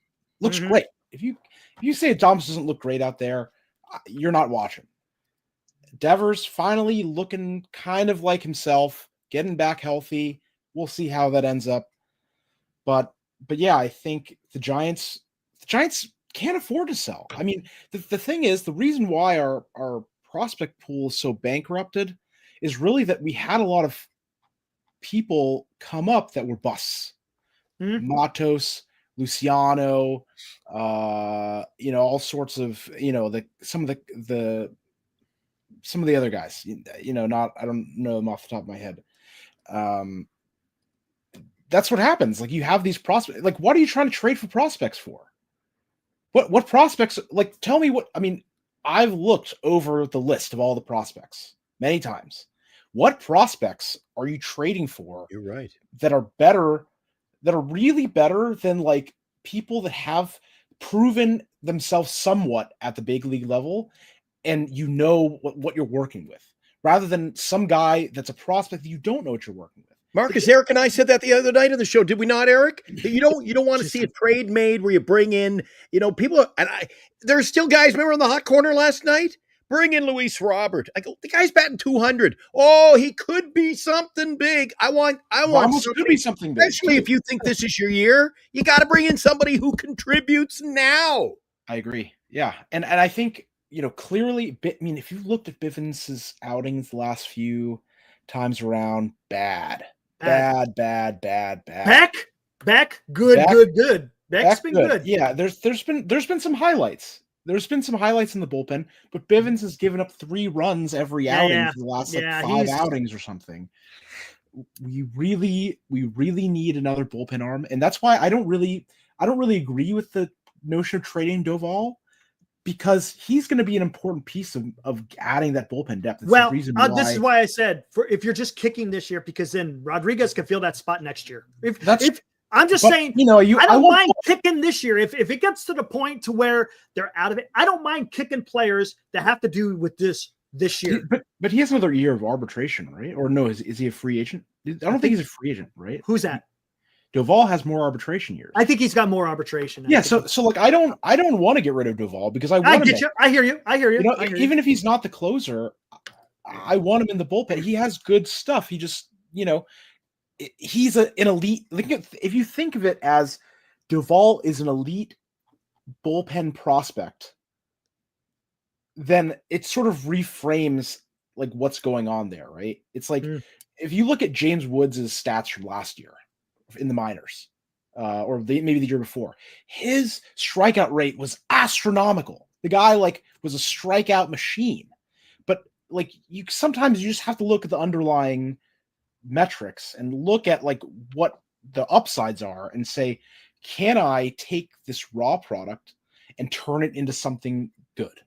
And I think with Doval, there's a lot of rough edges, but it's clear the guy has nasty stuff. I mean, he's gotten that. He does. When he's in the strike zone, he's good. You know where his problem is, right? It's between his ears. It's between his ears. It's not. Look at tonight, Eric. It really pisses me off. Did you see any of the game, Marcus? Especially the end. Did you see the timing issue? He ended up he gave the ball, and he just has such an attitude. Fuck you. Bailey's begging him, just throw the ball. He's just doing this. Throw the ball. He's like the thing that we love. And all you got to do is step off the rubber. Yes, all you got to do is step off the rubber. And I told Eric, I said, he looked lackluster. He's like, I don't care. The thing that we loved about Doval is also the thing we're hating about Doval now, right? We love that he's just unshaken. And that's fine, but it's to the point. It's point where it's a detriment. Yeah, I agree. It's a problem. I'm just saying that there's something there. I'm not ready to jump ship, and we need to bring in more bullpen arms. We need to bring in at least one more starting pitcher. These are things that Posey needs to do, even if we're not going to win this year, even if we don't make the wild card. Here's what Posey needs to do this year. Okay. What Posey needs to do is he needs to prove that our on-field product is a player away from making the playoffs. Mm-hmm. That's what he needs. That's what I said at the beginning of the season. If you remember what we were talking about coming out of spring training, I said Posey's number one goal this year is not to make the playoffs. It's to prove that they are one player away from being World Series contenders or being legitimate playoff contenders, because that's the pitch you make to the free agents in this offseason. Okay. That's fair. And so deal, if you want to deal guys like Yaz or Wilmer, whatever, that are leaving after this year, sure, whatever, fine. But any guy that we have, we know about, we know they have good stuff. Maybe they're slumping. We got to keep them because that's what we're selling. We're selling the team. This is what we have. This is where you fit into it. That's Marcus. Let me ask you something. There Real are quick, guys on this team. I feel for you when you talk about guys like Doval, and there are guys who've had a brief moment. I don't even think I look back at last year, and I know it's a broken record. We talked about it so often, Eric and I, and other guys who've been on the show talking about it. But they've had an opportunity to let the guys in the system show us what they got. And that shuttle back. A lot of guys never really had their shot. The only thing I'm fearful of is guys like the ball. There's a lot of unpredictable, and I'm seeing it now from Ramos too. Just such unpredictability. You never know what you're going to get from one day to the next. He's superstar for a week, and he's in the toilet for a week. And I don't want to be. I know what'll happen come the play. If we snuck into the playoffs and then he blows back-to-back games, everybody will scream, and then we didn't get rid of him. Like, I don't know. I think Buster's in a tough situation. He already gave up Tibbs, so he's given up something out of the. Tibbs ain't doing shit for freaking Boston. Like Tibbs wasn't really anything. But he's giving him up. So I mean, it's for Devers. It's for Devers, though. Right. But when are you just going to gut the system that everybody for years has been saying we don't have a minor league system at all? And I said to Eric, I said to you last week, Eric, what happens down the stretch when we don't have anybody to call up and he trades them all? Every year there's a draft, and we've signed 17 of the 18 players already. 20. 17 of the 18 players they've already signed. Every year you're getting a new influx of prospects. So it's not like you're bleeding it dry and it never gets refilled. There is a draft every single year. All right, let's hear from Dean. Don't forget international free agency. And international free agency in when December. You get the guys from overseas that are 16, 17, 18 years old. Who we got last year was the best international draft pick in the market, Jassar. And by the way, he's actually killing it in the DCL, just so you guys know. We'll see him in 8 years from now. What is up? Oh man, I wish better things were up, but here we are. What's the thoughts, man? With this trade talk, man. So I think that we are in a position where punting on 2025 is a very realistic and very doable option. Could be. And I think we're also starting to realize,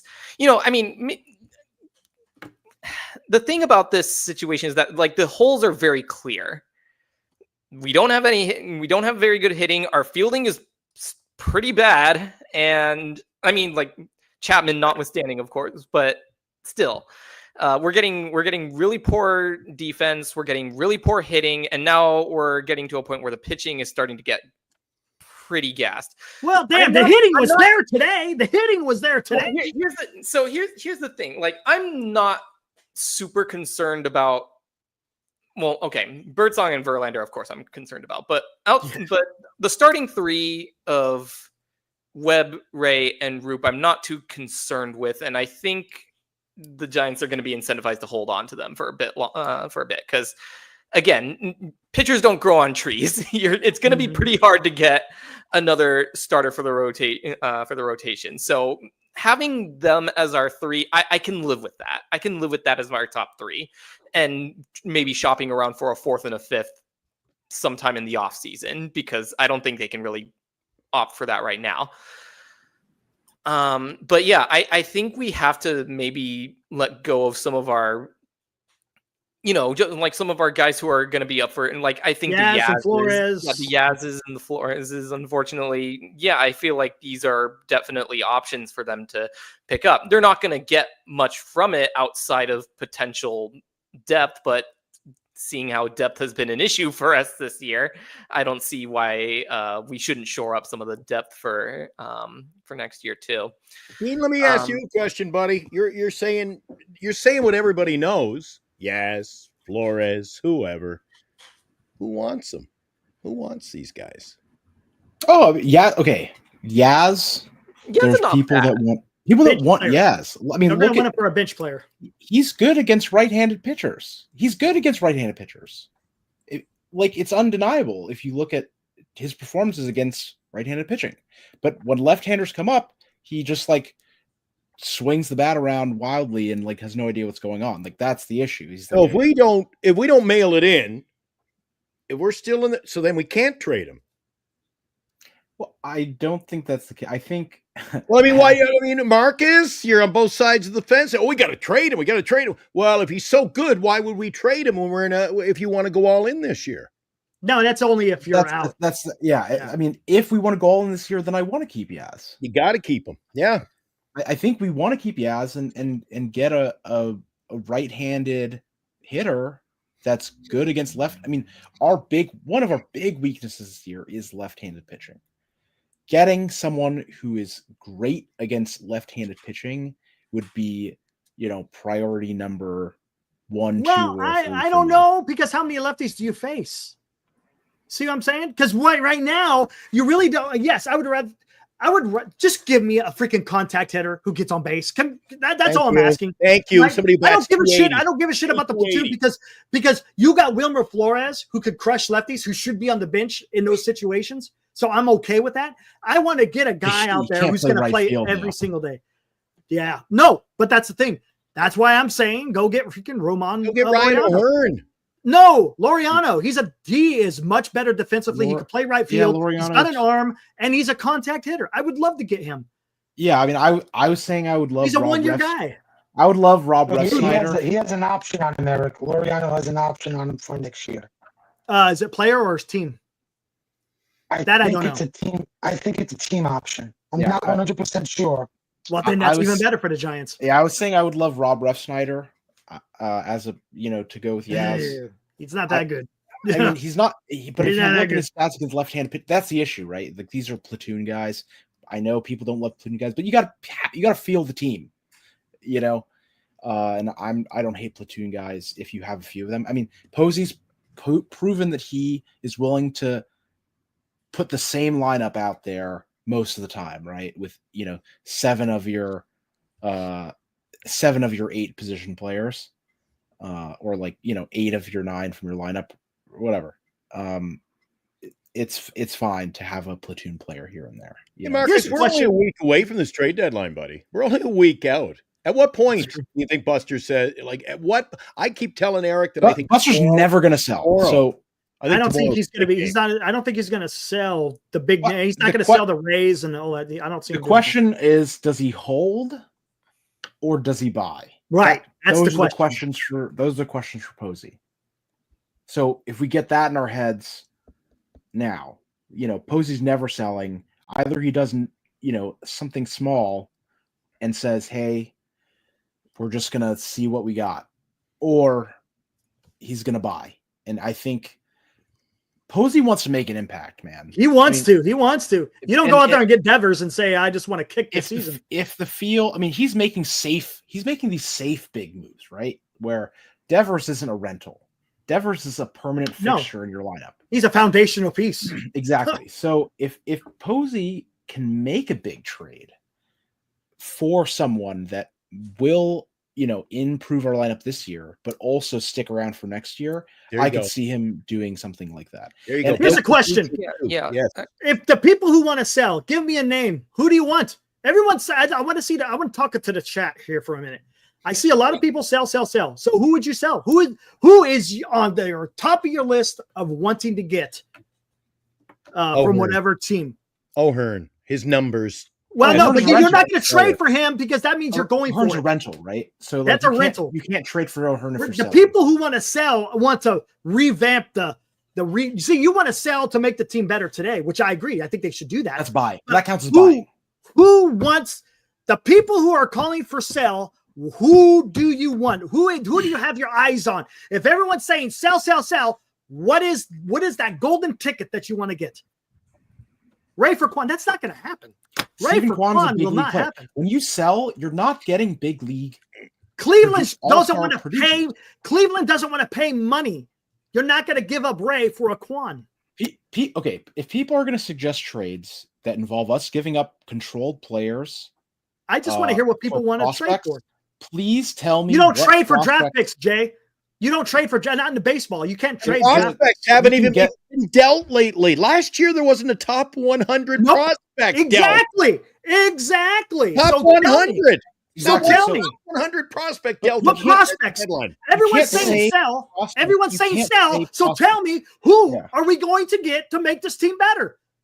If you're going to sit there and yell sell, I want to hear who the hell we're getting back. Because if you're giving up a Robbie Ray, I better hear some names of people coming back. Yeah, right? I have ideas of what prospects I would technically want, but I'm not going to go down this road. Come on, like Glenn brought up the 0 top 100 prospects that didn't get traded at the deadline. Yeah, when top prospects get traded. When blockbuster trades happen? The offseason. Offseason. Because you have more teams interested in said let's say, star player, superstar player that's going to be traded. Yeah, winter meeting type move. Yeah, I think, Maybe on meetings they start to talking. Winter meetings, it can happen. I don't know. I don't think Kwan's going at the deadline. Ibrahim says, word of caution with selling Mayo was a hot name to sell. Mayo's struggling hard, 100%. Because you know why? You just never know if they're going to make it or not. Because it's a big jump from AAA. This is something, Glenn, how many times have I said on the show, how big of a jump is it to go from AAA to the major leagues? Oh, I've lost huge. I've lost count. It's huge. I've said that a million freaking times until I'm jumping off the Niagara Falls, man. It is. Hypeflix says Ray for Jason Dominguez. No way. Jason Dominguez is a bum.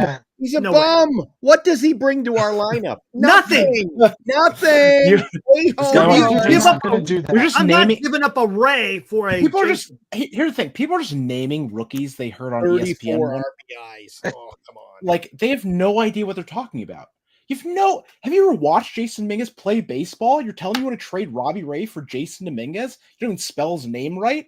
Like, are you kidding me? He can't play left field, so you're gonna move Jung Hoo Lee out of center field. I've said that to Eric. I've said that to Eric a lot lately. I've said people are so quick to. Dominguez is straight center field. That's all he could play. He is bad in the field. Just the name. And I'm gonna tell you. And look, me and Ibrahim probably saw the best game that he's ever played. We saw the 3 home run game in Sacramento. I mean, it was fantastic. But other than that, what has he done? Come on. Yeah, the rest of the season. This is what I want to hear. No one. I have yet to see a name in the chat of someone that you want. Okay, well, I should take it back. Hadflick said he wanted Dominguez. You're not that for me is a non-starter. Non-starter. If you're going to trade Ray, there's not a lot out there, Eric. Look, if they're trading Ray, you're looking for prospects. So, who are the? I hear it. Let's hear it, guys. Come on, sell. So, who are we buying? Come on, who are we getting back? Who are we getting back? I'm gonna just for like educational purposes for the chat here. Basalo? Okay. If you're you could say you want Basalo, but like, what are you giving for Basalo? The Orioles are not winning this year. Well, here's the thing. They just drafted a pretty damn good catcher in this last draft. So no, I'm just saying years away. You're not trading your big league talent for Basalo because the Orioles don't want it right now.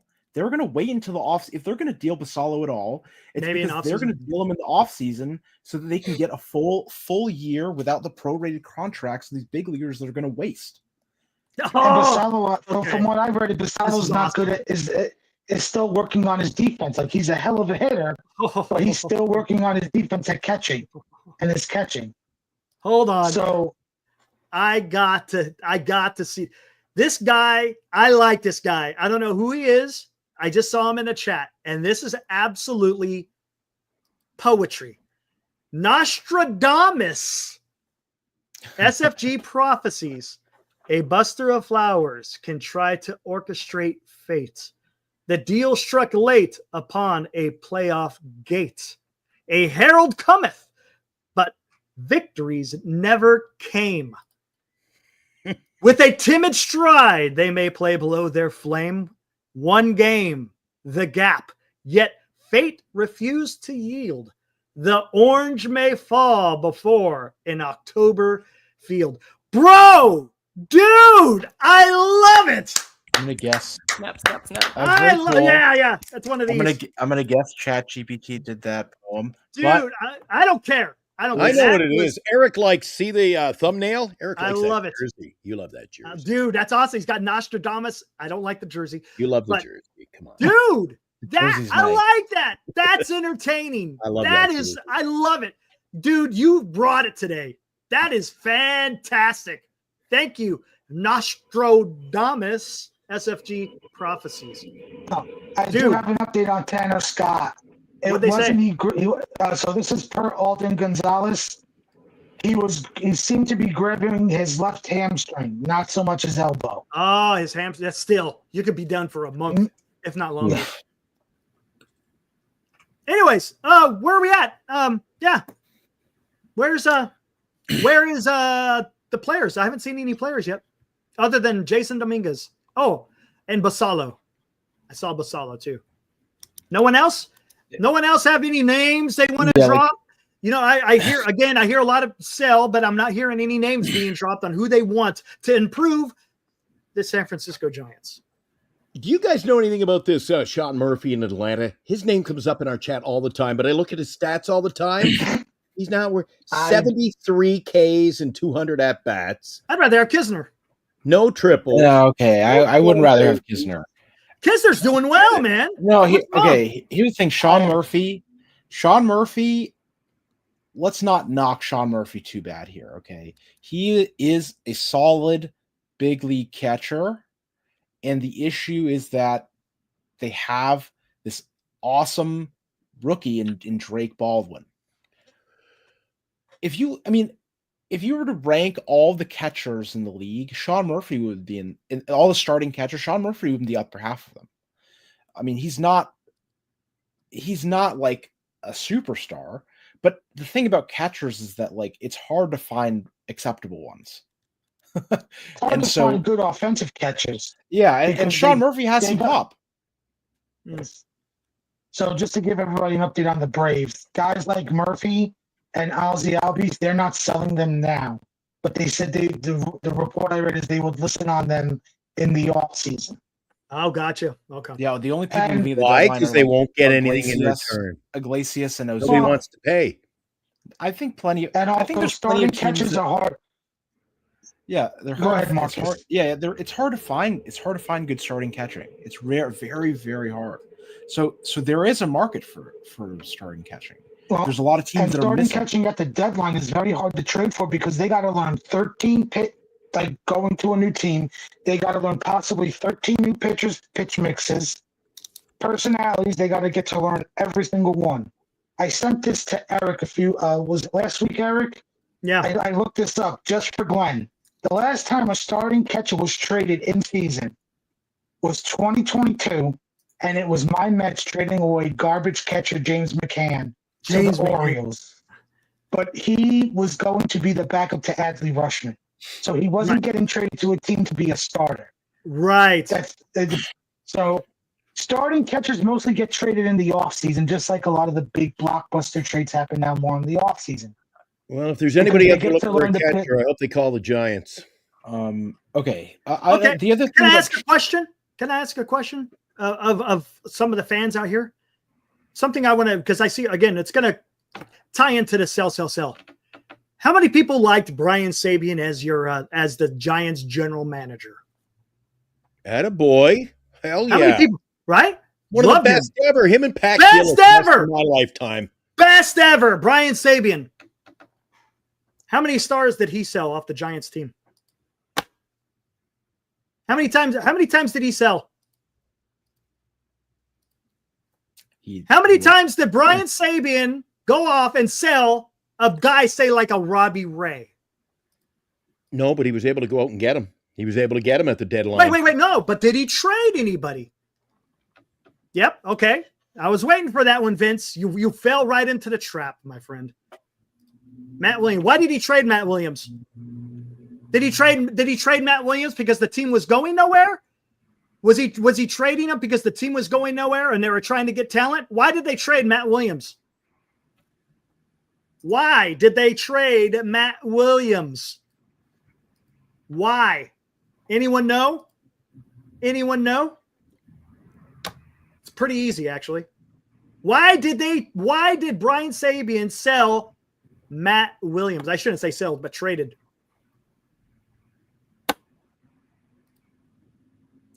Why did Brian Sabian trade Matt Williams? It's one answer. They couldn't afford both Barry Bonds and Matt Williams on the same team. So one of them had to be traded. So that's why they built Mission Rock. And there you go. That's why. They didn't trade him because he didn't because they wanted to get prospects. They sold him because they had no money, man. They were broke. That's why. So now, other than Matt Williams, who else did Brian Sabian sell? I'm talking about where you guys are talking, where you're seeing talk about shit, trading Ramos, trading Robbie Ray. When did Brian Sabian go out and trade a player, right? A good player for something to come back?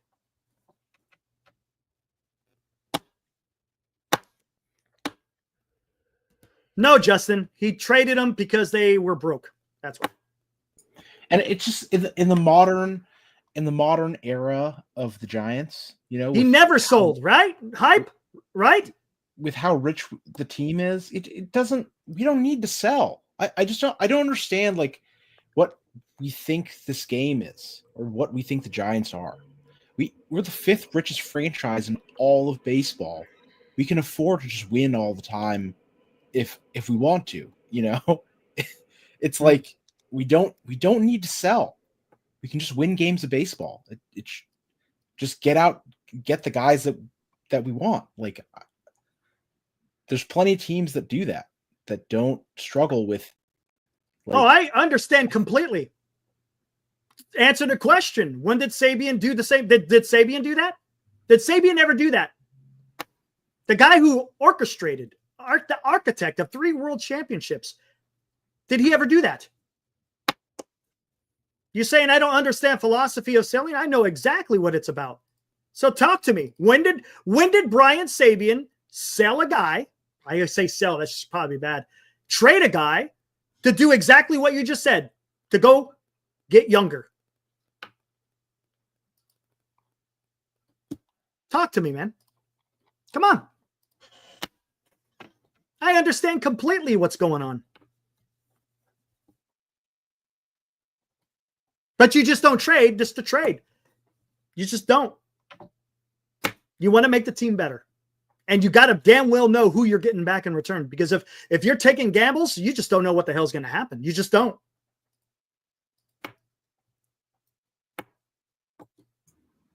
Was Wheeler a star? No. Reynolds a star? No. Doval a star? No. Wheeler took so long. I'm talking about, I'm not talking about trading prospects. I'm talking about trading someone off the 26 man, the equivalent of a Ramos or a Robbie Ray. They were, thank you, Hype. They were prospects. Zach Wheeler was a prospect. Is that Zach Wheeler wasn't good until he was like 30 years old or something? Yeah, and then when they traded Zach Wheeler, thank you, he wasn't the Zach Wheeler we know today for 5 years, if not longer. He kept getting Zach hurt. Wheeler was not a star when they traded him as a prospect. Zach Wheeler wasn't even on the Mets World Series team in 2015. He was hurt. Carlos Beltran trade. He had Tommy John. I know. That's what I'm trying to say, man. It's absurd. That's what I'm trying to say. It's absurd that people remember the Zach Wheeler. People want to go out there and say they want to sing the praises of Brian Sabian, right? Well, but then all of a sudden, Posey has no balls if he doesn't want to sell. Come on. Beltran played extremely well after we traded for him, to be clear. Beltran played extremely well after we traded for him, and Zach Wheeler was not good for a long time. You know what Sabian did well? What did he do well? Why didn't he have to go out and trade a major league decent player? Scouting. Because he knew how to freaking draft.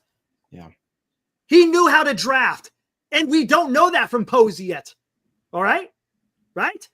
The guy knew how to draft. He didn't have to rely on trading his good players to improve the team.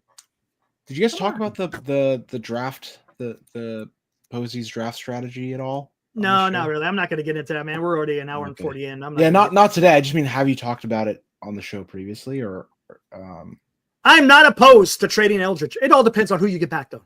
Right? That's the kicker. You're not going to trade away Eldridge you're not going to trade Eldridge for just nobody. If you're going to trade Eldridge, you're getting a haul. Give me Quanning Class A. Also, what are you doing with first base? Like, are you putting Devers at first? Devers at first base. Are you getting back a major league first baseman in return? If you give me Quanning Class A, right? If you give me Quanning Class A, Quan and Class A for Eldridge? You can have Eldridge. That might do it. 2 years lease? Are you kidding me? I'm taking that. Senior, you can't ask a question. I asked you a question. What did Sabian do? What did Sabian do when he was the GM? Also, did he go out there and trade players to get young talent? He did. He just didn't do that. He drafted, and he drafted well. Turd Ferguson, do you watch baseball at all? Eldridge from Matt Olson? Eldridge from Matt Olson? No. The Braves are not trading Matt Olson, and we don't want Matt Olson for we don't want Eldridge from Matt Olson. What about did somebody say Mark Canna? Oh my God! You don't. Do you watch baseball? Do you watch baseball? That's my question. But that's the thing. Like people, but the premise of the question is: would I trade Eldridge? Everybody's on the panel again, depending on what you get back, right? As far as prospects are concerned, there's a price for everything. For prospects, hey, let's hear what you're going to give. If you're going to freaking go out there and give us the world, hell, why not? Proven talent. Oh my gosh, come on. Yeah, I feel like people are overestimating how often prospects hit, or these prospects are even hitting. Yes. And one thing that's these couple things that are true that are kind of making me think that the Giants are going to have a relatively quiet, in my opinion, I think they're going to end up having a relatively quiet trade deadline is because they might. Because when you trade for prospects, you're essentially you're going like that, and just trading for prospects on its own is an admission of, okay, we're kicking this can not just probably down multiple years potentially. And this doesn't feel like a team that doesn't want to try to compete in 2026 with the pieces that they have. So and hell, you look at our own prospects, and outside of Eldridge, you don't really know what you're getting out of any of them, to be completely honest. And even with Eldridge, it's not a sure thing. He could come up and completely be a non-factor. We don't know it. So, if we even traded Eldridge for Quan and Clase, there's a very real reality where that could be the greatest fleecing in Giants history. And there's another history where we get completely fleeced ourselves. But again, you look at these prospects and you don't know what you're getting. It's just like, oh, you want to sell everything you got for what's behind door number 3. And common sense tells you, it's like, you don't just throw everything you got, throw what you've got away for what's behind door number 3. And it's just like, no, if I want the Giants to go after somebody, I want them to go after somebody like for me personally, I'm still on the bandwagon of another starting pitcher could help. And I think that they should be looking at Alcantara or something to as an option, but still I wouldn't be I also wouldn't be surprised if they don't go after that, if they believe in what they have at the starting 3, which again, I'm not opposed to our starting 3. I need to see if Root can have the innings, but I think our starting 3 is fine.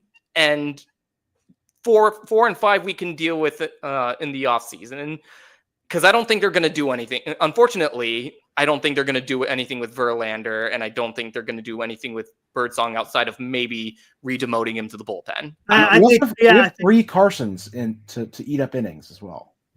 And Wisenhunt is not ready. He's just not ready to come out. Not this year. I'm saying for next year though. Yeah, next year. Next year, yeah, maybe. We have Ragsdale, Wisenhunt, and Seymour, and they can eat some innings. Yeah. Problem is, you gotta have at least 2. Look at the Giants, man. Look what the Giants are doing with Levin. You need they need a number 3 starting pitcher. They just do. And maybe Roop will turn into that because again, I don't know. I like what I'm seeing. He's trending in the right direction. We could say that. But yeah. Right, but there's no precedent for him pitching this much in a season, so we don't know what we're going to get moving down the line. He could collapse just as much as Birdsong and Verlander have. We don't know. Yeah, correct. Give me Seth Lugo. Lugo would be another good one. And you know what? I'm going to tell you something right now. That would be really nice. People are saying, do we have anyone to trade? I think we got pieces to trade for a Lugo and a freaking Laureano. A Laureano and a Seth Lugo and call it good. And what are you giving up? Probably not much.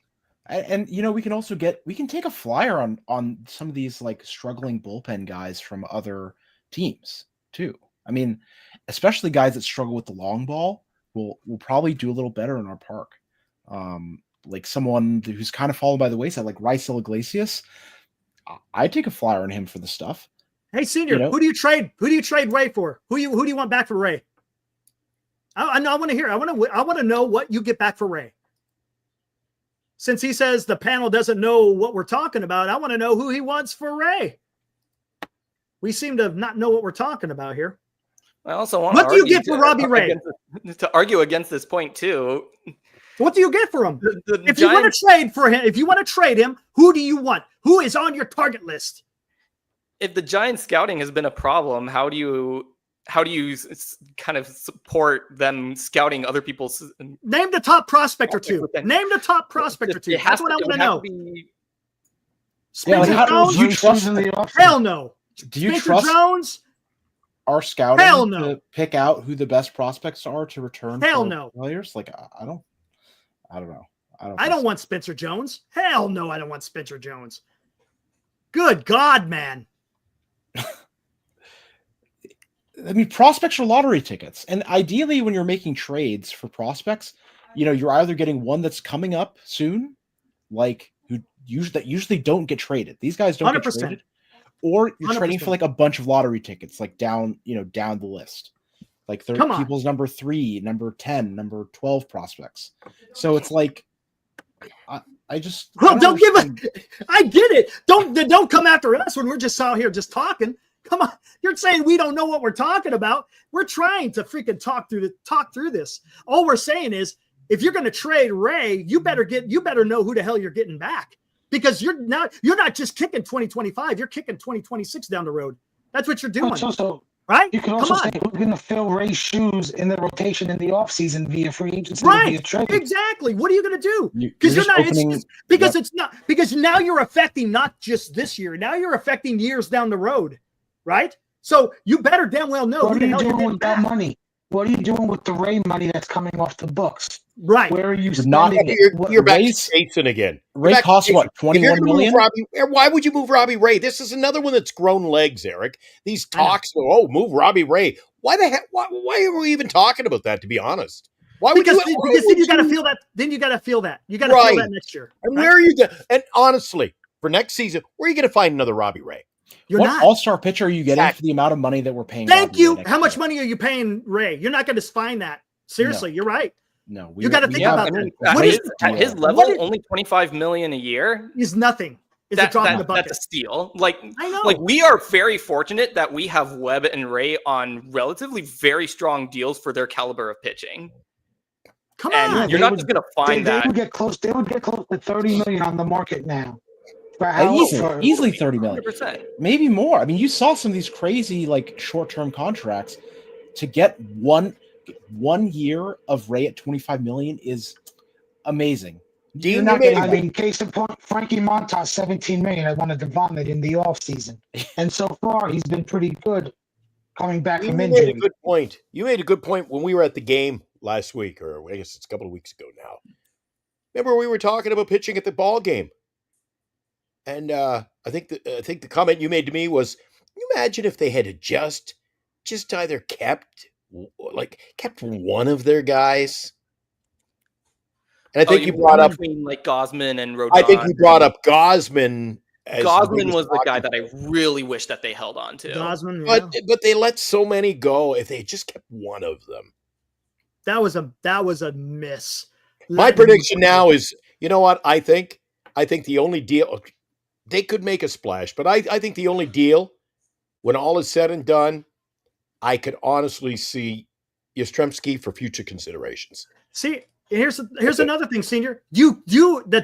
Every club, all three of them accumulate talent every single year.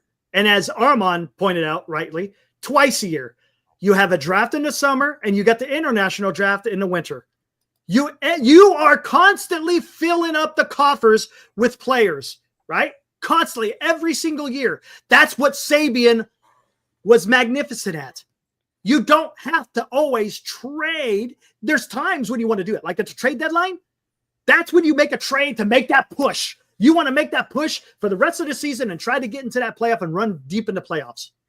In the offseason, You make trades, again, usually more of your long-term trades, but not to say that you can't do it during the trade deadline. But if you draft well, you're cooking with house money, man, right? You're not having to worry about doing anything.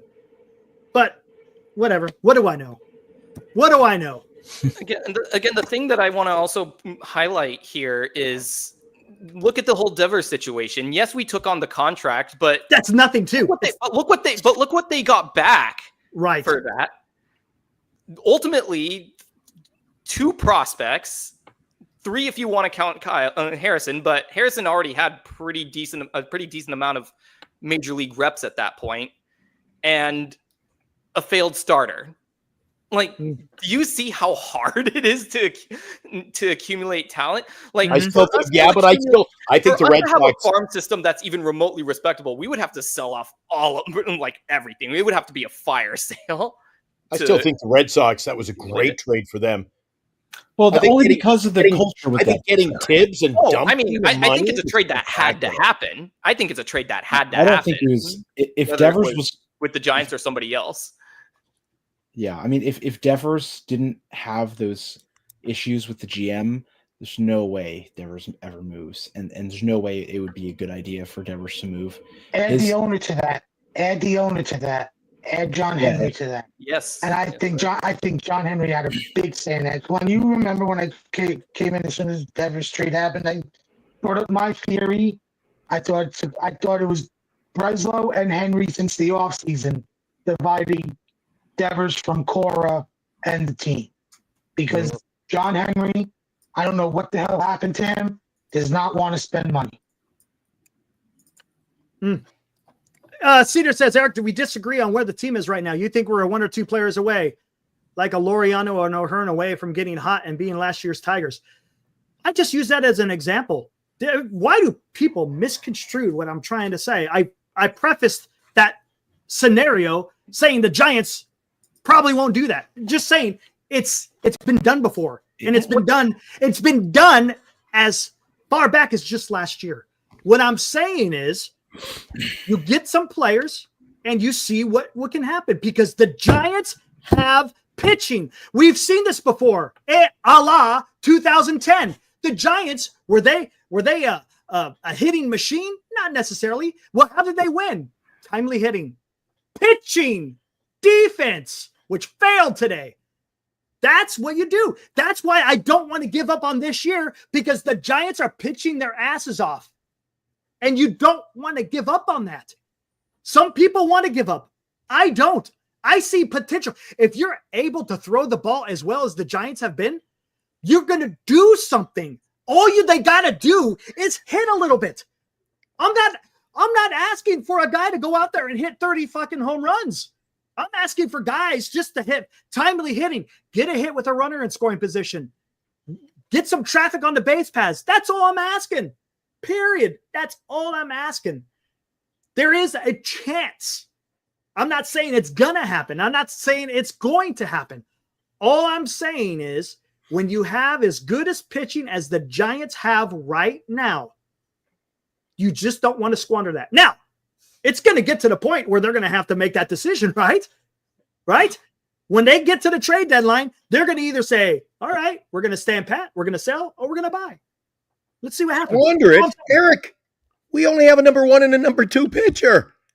That's why you go and get a number 3 pitcher like a Seth Lugo, which is not going to cost you nothing. Yeah, but I'd be careful throwing around. We've got great pitching. I don't think we got great pitching. I think we have the bones of great. We just, we've had some injuries.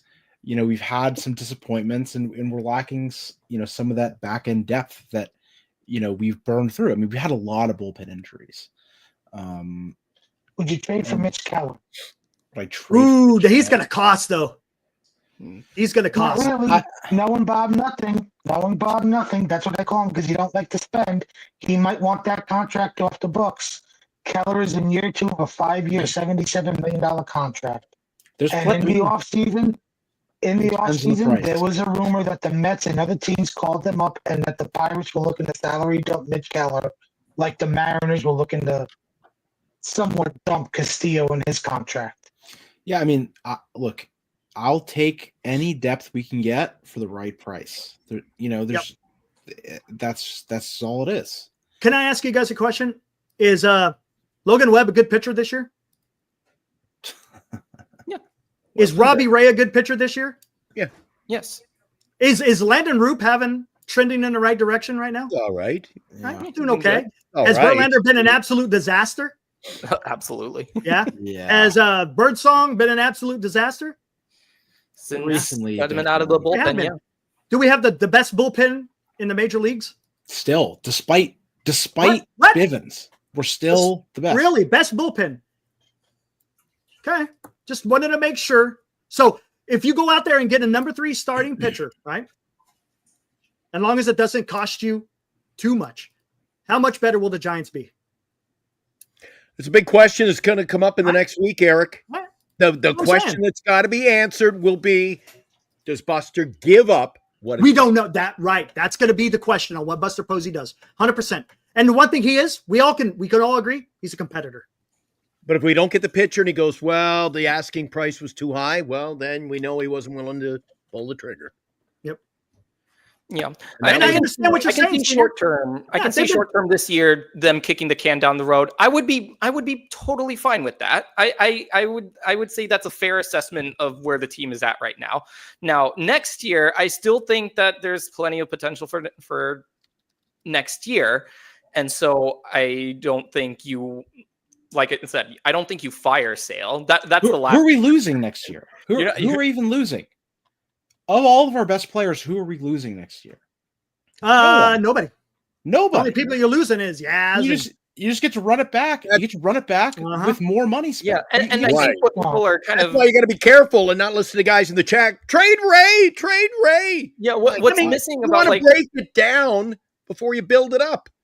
Right. And like so many people, I know that people are frustrated with Devers. I am too. And I know that the injury is a thing, which is why I personally think that he should have been put on IL a while ago and given some break. I don't know what's going on. I'm not going to talk about that right now, though.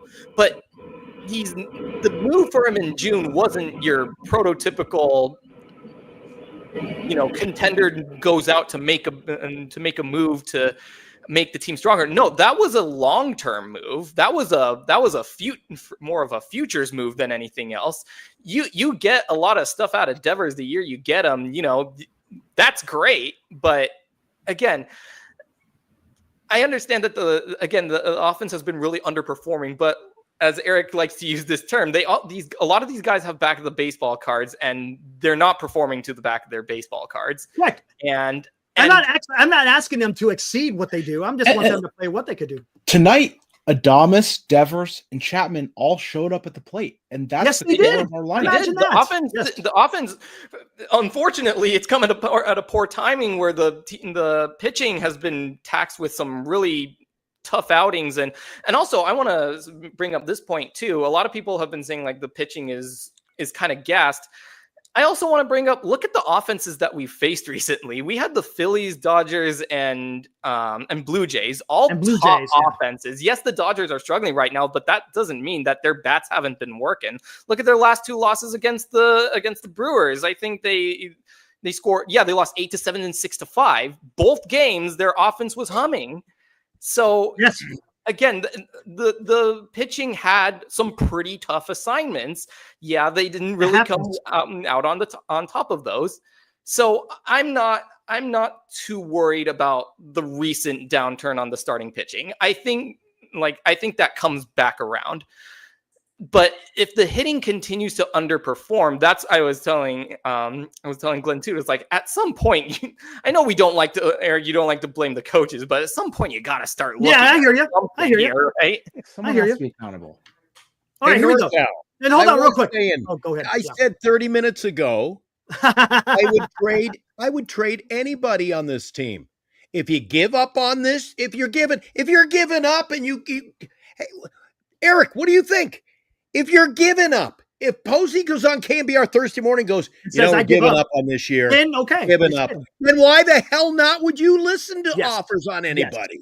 Yes, correct. But if you're staying in the game, the wrong move would be to, of all people, Ray, if you're in it this year and you're looking to, Like Marcus said earlier, you don't just trade.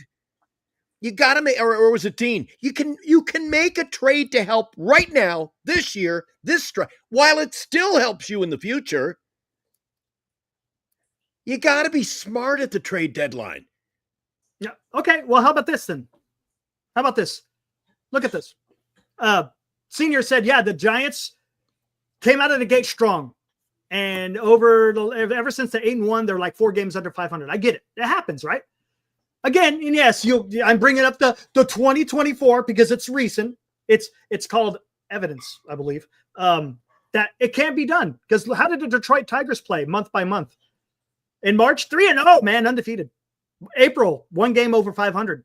And then here comes May, 5 games under 500, 11-16. June, they went 7 games under 500. They had a damn losing record. They had a losing record at the end of June. To be honest with you, they had a losing record after the end of July, even though they started turning it around, 14-11. And then look, they went on a tear in August and September. Again, I will say this again. Does this mean the Giants are going to go 17-8 in September? No, I'm not saying that. All I'm saying is it can happen to where a team doesn't have it for the first few months, and then all of a sudden, a switch flips, whatever, something happens, and they could start hitting. It's baseball. It can happen, right? That's all I'm saying. I'm not coming on here professing to say the Giants are about to go undefeated. That's not what I'm saying. I'm saying I'm not going to give up until it's time, quote unquote, to give up. Right. And I just don't think it's the time to do that yet. I'm an optimist when it comes to where the Giants are currently. Are they trending in the right direction? No. They're not. They're going to have to step it up, right? They have to step it. And if they don't step it up, well, then you could call this season a wash. Hey, guys, they don't call Eric Rothberg for nothing. That is his new name. Hey, Marcus, before we go, I want another look at that shirt, man. Isn't that classic? I like that. I like that. That's a cool shirt. For president. And I was thinking of Armand before the show tonight because I caught like 1 inning of the Mets game. I didn't even know what went down at the end, but I saw Senga was out early. And look what I wore tonight. Nice. Wilmer freaking Flores. Yeah, see, Armand loves that one. Flores. How you like that, baby? Loves that one. I couldn't find a matching hat tonight, though. But in the green room, I said, Eric, I don't have a blue hat. So, hey, I had to go with this one. My goodness, man. And okay, so just one last thing. Who the hell knows what's going to happen at the trade? We don't know. We don't. This is all, we talk for we could go for another 5 hours. Nobody The king of prognostication. That's what it is. We don't expect. That's what it is, right? It's a panel of we weren't sitting here 2 weeks ago going, wait till Sunday, Eric Devers is coming. I know. Yeah, right. You don't know. Okay, this guy who's really sad about Yaz and hates him so much. Yaz is not. You could shoot Yaz from a cannon. That would not solve the team's problems. Like, it's not about Yaz, man. You gotta let it go. You gotta let it go. It's not about Yaz. Birdsong gave up 5 runs and recorded no outs. He was ass. I still think they'd like to get rid of Yaz, just get the money off the books. Sure. Yeah, whatever. $10 million. Like, sure. Not that no more. It's only $5. Sure. $5 million. Like, sure. Whatever. $5 million. We're still under the CB2. Who gives a fuck about $5 million? That's fair. I think the Giants are. This is San Francisco. Marcus, I hate to break it to you.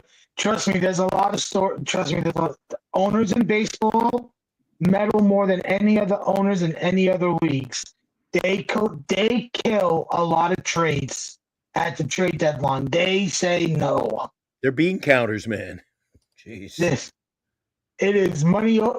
Trust me, Bob Nutting, the only thing he cares about is whether he gets money in his pocket, not about a World Series.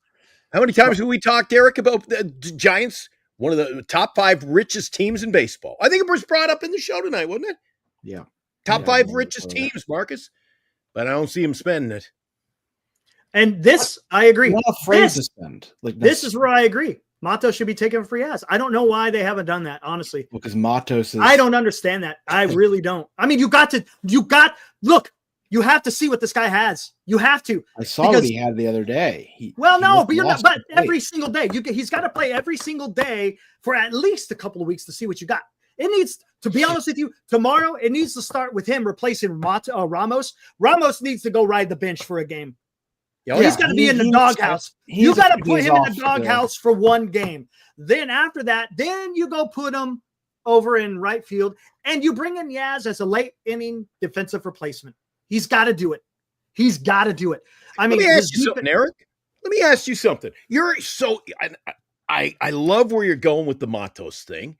And like I said to Marcus earlier, there are guys who just don't get their due, haven't had a real shot.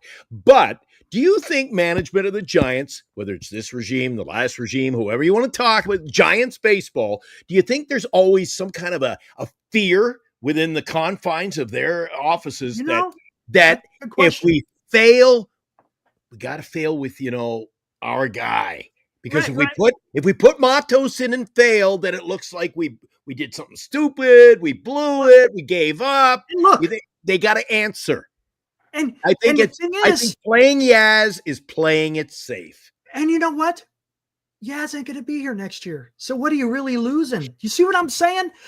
I just want to see what the kid has. And if he doesn't have it, then guess what? You still got Yaz, and you bring him. And there'll be the people who say, well, if you're going to play him and not Yaz, then trade and build your team for next year.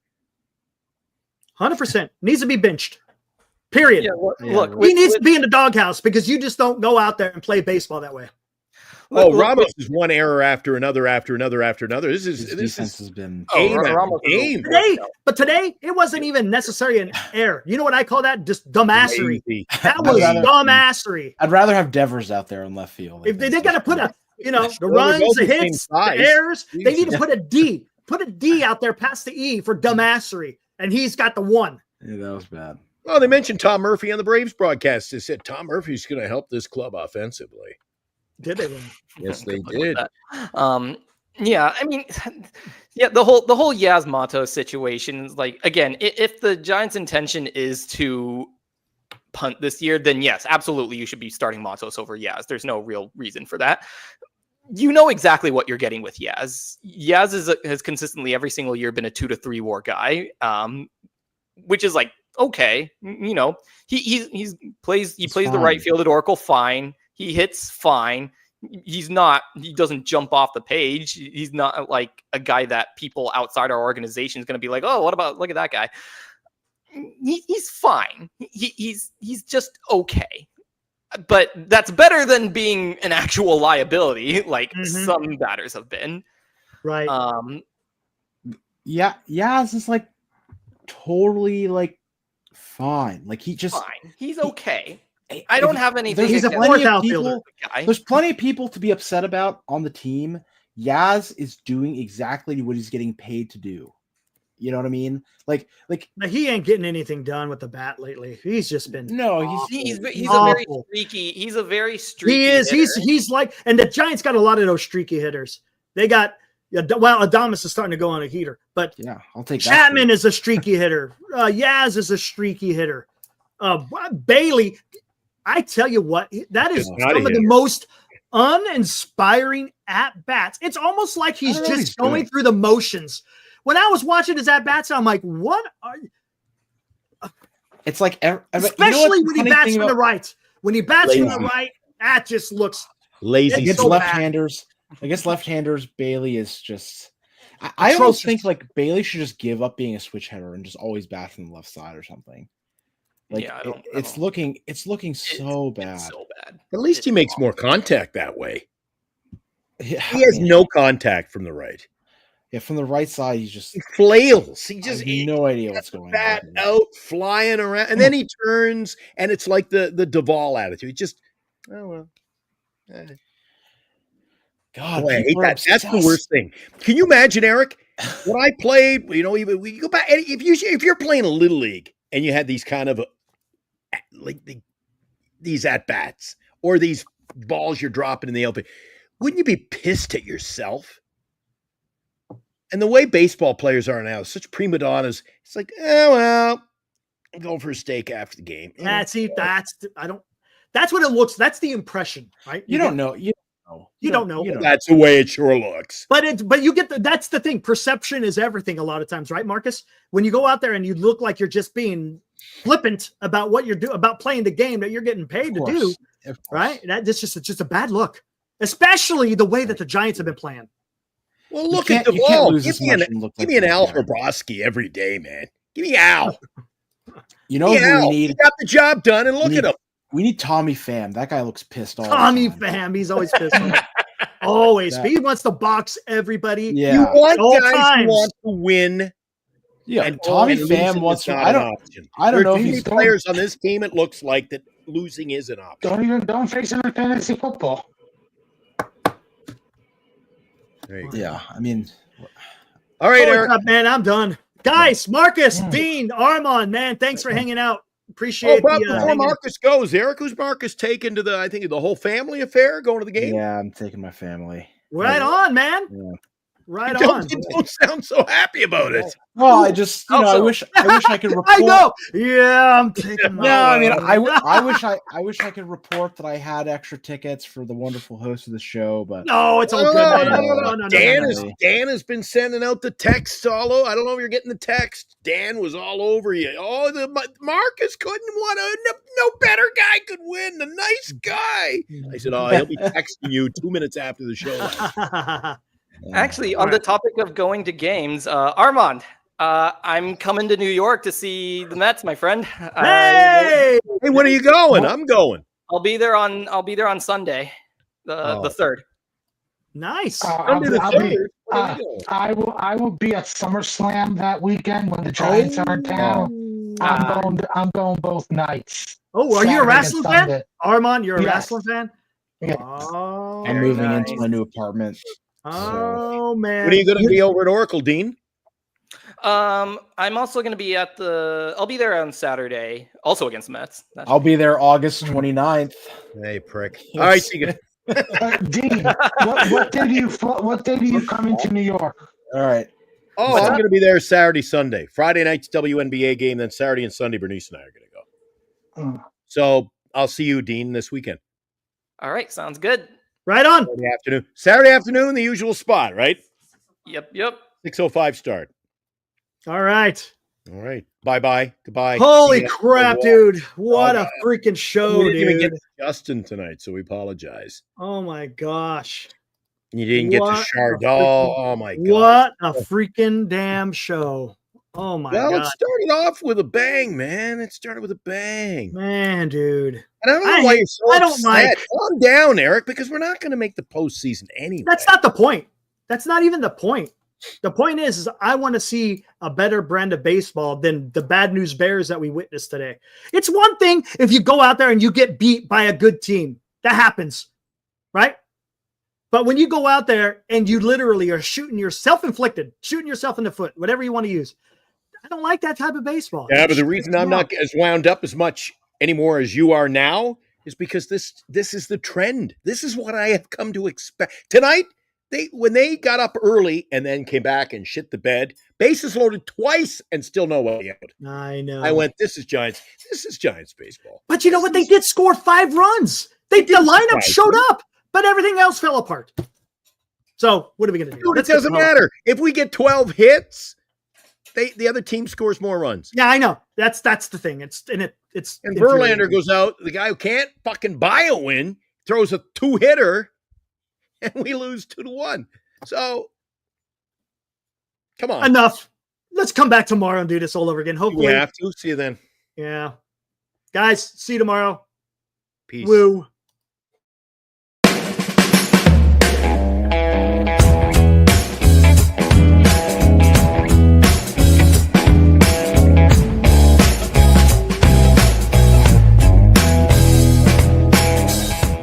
You've been watching Giant Sports Talk Live with Eric and Glenn, a Northern Lights Entertainment Broadcasting production.